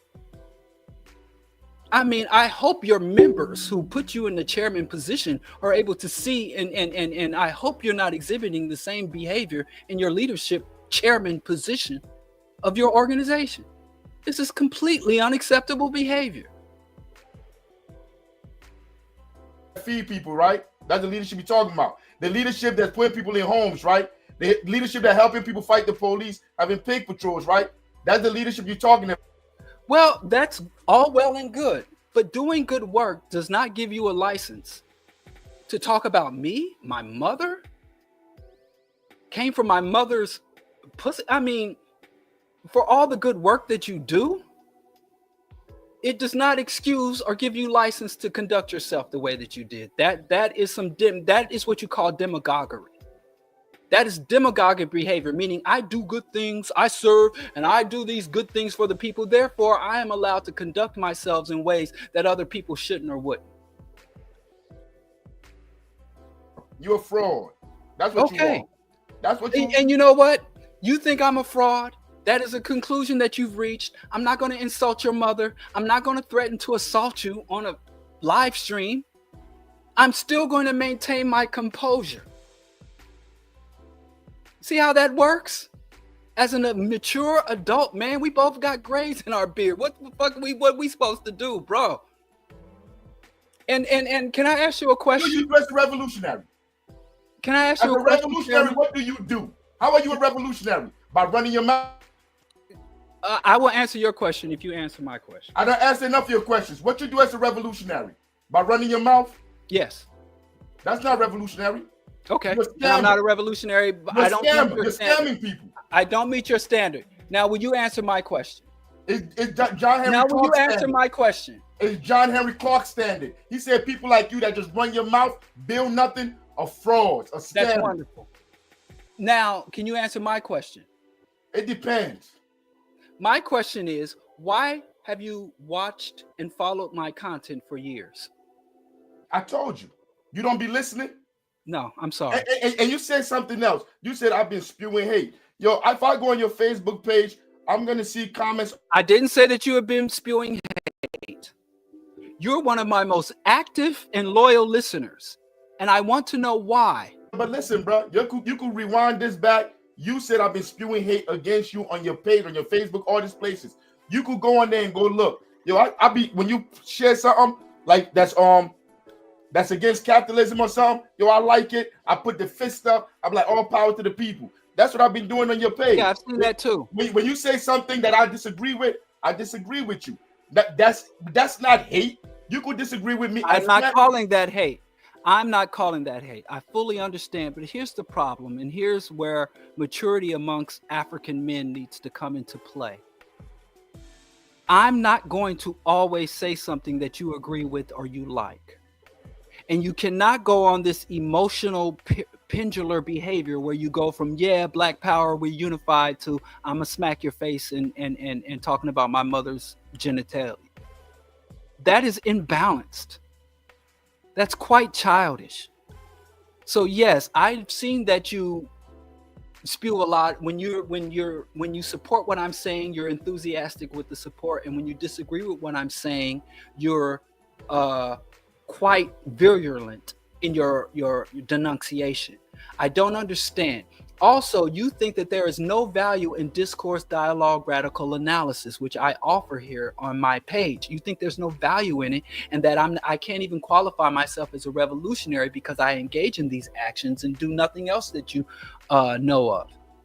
So it's curious to me that even when I say some things that you disagree with, what are you doing here? Why aren't you out in the world? You're Action Jackson. You're all about this work. Where do you get the time for multiple online accounts and being one of my most consistent viewers? I'm going to unmute you. Take a moment. Think about what you're going to say. Think about what I'm going to say. You can do whatever you want. I say what I want to say. I'll be saying it. You can mute it. You don't stop me from talking. I say what I want to say. That's pretty absurd too. That is also absurd. It's absurd to you because I'm recording this, bro, and I'm gonna use you as a class test dummy. I'm recording this. I'm gonna show this as a crash test dummy. I'm gonna show this in our political education classes how you Negroes act when you're challenged. Everything that you be saying. Please edit out the part where you said. No, I'm not editing out nothing because that is where fascism came for your own good. That is where fascism you're out here feeding thousands of people and yes, we are. And what are you doing? Defending our people from the police. What are you doing? How are you organizing? To continue to be successful, and I don't want you organizing. Undermine your own. How many people you organizing? Organizing nobody. You just talk to the people on social media and you act like you're doing something. Way better than me. Who you organizing? You are so much better at revolution. Who you organizing, bro? And that's great. Who you organize? But all I'm just saying, people need to talk to you people like this. As a talker, people need to challenge you people like this. They need to challenge y'all. Yeah, I agree. People need to challenge. I agree with being challenged. I ask for questions, comments, and criticisms. I bring on people, even people always admonish me for always being more responsive to people that have negative contents. And I don't think someone is bad for disagreeing with me, but I do think they're bad if they have surface conclusions and surface analysis that don't hold up to examination, critique, or the historical record. And the only thing I can try to offer my people here is Pan-African perspective, radical analysis, and be as accurate and cogent as possible. And if you come on to my page or come to my online content, that's all I have to offer you. And if you don't need to come here with your resume, I did not ask for your resume. If you're doing all those things, great and good. I don't even know if you have time to constantly watch and engage. But if you're a more capable person than me, but I just say I have very limited. Don't threaten and harass. Those are my two rules. And you break both of them. I don't make threats. If you talk to me like that in front of me, we're going to have problems. No, you didn't say if you talk to me like that in front of me. Yes, I did. Maybe you was muting me. Maybe it was between when you was muting me. It was between when you was muting me. But you talk to me the way you've been talking, the way you've been acting all night. I wouldn't. There's no way. In fact, after me like that, never listen. Why in the world would I be face to face with you, talking to you about anything? As soon as you started ranting, I'd get away from you. You know what I'm gonna do? Even this conversation, I don't think there's any value in it for me. I just want you to self-expose. Thank you. You know what I'm gonna do? All right. You know what I'm gonna do? People can hear my position, and then they get to see people like in Africa are in violent opposition to my position. You're muting me. You're using your power. You're showing your classes. You're showing your class. Boop. Listen, I wish. Listen, the mute button. The mute button is power and class, I suppose. But I'm gonna give you the last word. This is absurd. You're gonna get me in trouble with my wife. So I'm gonna give you the last word to send us off, and then I guess we'll go back to you hate watching my content. Go ahead. I'm speaking now, Master, so you cut it off again. All right, boss? You get the last word. You have anything to say to people as you exit? You want to maybe tell people in Jersey how they can come? This is the most entertainment the people that's on this page had the whole time they've been here. Yo, listen to me, bro. I'm going to say it again. Yo, we having this conversation, having this dialogue, and you're calling me out my name, being disrespectful. What name did I call you out of? Yo, you call me idiot. You say we're stupid. Yo, we say we're stupid for thinking both parties are the same. That we support Republicans. That we are ignorant. We're anti. That wasn't personal to you. What? That wasn't personal to you. Don't take it. Yeah, but be that as it may, wherever we at, because like you say, like you'll never see me. Last word. Listen, bro. You go to events. No, listen. I'm going to give you an opportunity to tell people how they can help do the work, so they can stop wasting time, so they can help you feed and house and fight the police. Give them how they can contact and contribute positively to your good revolutionary work, and then we'll both conclude our evening. Go ahead. Well, I'm free. I was free, boss. Okay, I got you. Hey, look, man. Yo, we're in dangerous times. We've been in dangerous times for a long time. they've been coming after our families, our communities for a long time. That's how fascism, imperialism work. You don't have to believe me. You could go check out the writings of Fred Hampton. You go check out the writing of George Jackson. You go check out Fanon. You could read all. You could go back and read the Black Jacobins. You understand how you deal with these people. They've always been fascists. If you want to change the conditions in your community, you got to go next door to your neighbors and you got to organize door to door and start to find out how to build cooperatives in your community to sustain yourself. And the people are hungry, and find somewhere to get food from. If you need help, you could reach out to our own organization. We'll find a food dispensary that will bring you groceries that you could take. We take them door to door. We go to people's homes 3 times out of the week, door to door, give them the food, and we let them know we're the Black Panther Party. If they need any help, they should reach out to us. If you could do that in your community, we have an after-school program. All you need is a little room. It could be your house. You could have an after-school program where you're educating the children and you're teaching them liberational ideas that they need to understand. Before you hang up real quick, this week when I was taking the kids to school, the little kids to school, they say early in the morning, 3rd grade, 4th graders, they say they pledge their allegiance in school every morning. So in the car, since they've been studying Pantherism, I asked them, hey, how do you feel about pledging allegiance in class and the government that you're pledging allegiance to killed Fred Hampton, Malcolm X, and all these people? They all turned around and looked at me and was like, what? They killed Fred Hampton? One of the little girls, she's in the 4th grade, she went like this. She was like, yo, it's game time. And I'm like, yo, that's why I spend my time taking y'all to school. This is why we have the after school program, to get you to understand the society that you live in. Like, if you want to change the conditions in your community, you must get directly involved. And most of the times when I listen to people, academics talk, they don't never say none of that. They always tell our people to go buy their books, to go listen to their seminars, or to click like on what you call it stuff. And those people, to me, are just pimping the community. That ain't what I didn't come in here to tell you that, bro. I came here to have a civilized conversation with you. And you, like you said, I've been watching your stuff. I don't agree with everything, but that's okay. You don't have to agree with everybody. Some people are where they are. It's okay. But when you tell me, when I come on and I put stuff on there in the chat and I tell you both parties are the same, they're both fascists, and you start talking for like a whole hour saying the people that say that are anti-intellectuals, when I have a history degree, I have a sociology degree, and everything that I'm saying is coming from those spaces. I have studied and learned these things. I take that as an insult. And then when I come on, be that as it may, if we really want to change the conditions in our communities, we got to get down and put boots on the ground and start working in our communities. That's the only way we change anything. It don't matter if you vote for the Democrats. It don't matter if you vote for the whack-ass Green Party, the Republican Party, whatever third party. It is a social construct of politics where they're cheating. The game is rigged. Nobody is going to win anything participating in that electoral process. The power has always been in the people. And when the people walk away from those, from the electoral process, from those institutions, they will wither and die. But all right, I appreciate that. I appreciate you, Chairman Africa. I'm glad that we were able to end or conclude this on a more positive note. And I think it was worth the effort for us to get here. And I'm glad that I was able to hang on long enough to get those good inputs. Do you have any contact information for anyone that wants to follow up? Hey, right now, you know how you're making me feel? What? You remember when Trump and Kamala had the debate, she came out and she put her hand out to shake his hand? Uh-huh. You know he must hate her. All the fashion stuff they've been calling him, but she put her hand out. And what he gonna do? He shook her hand. He shook her hand.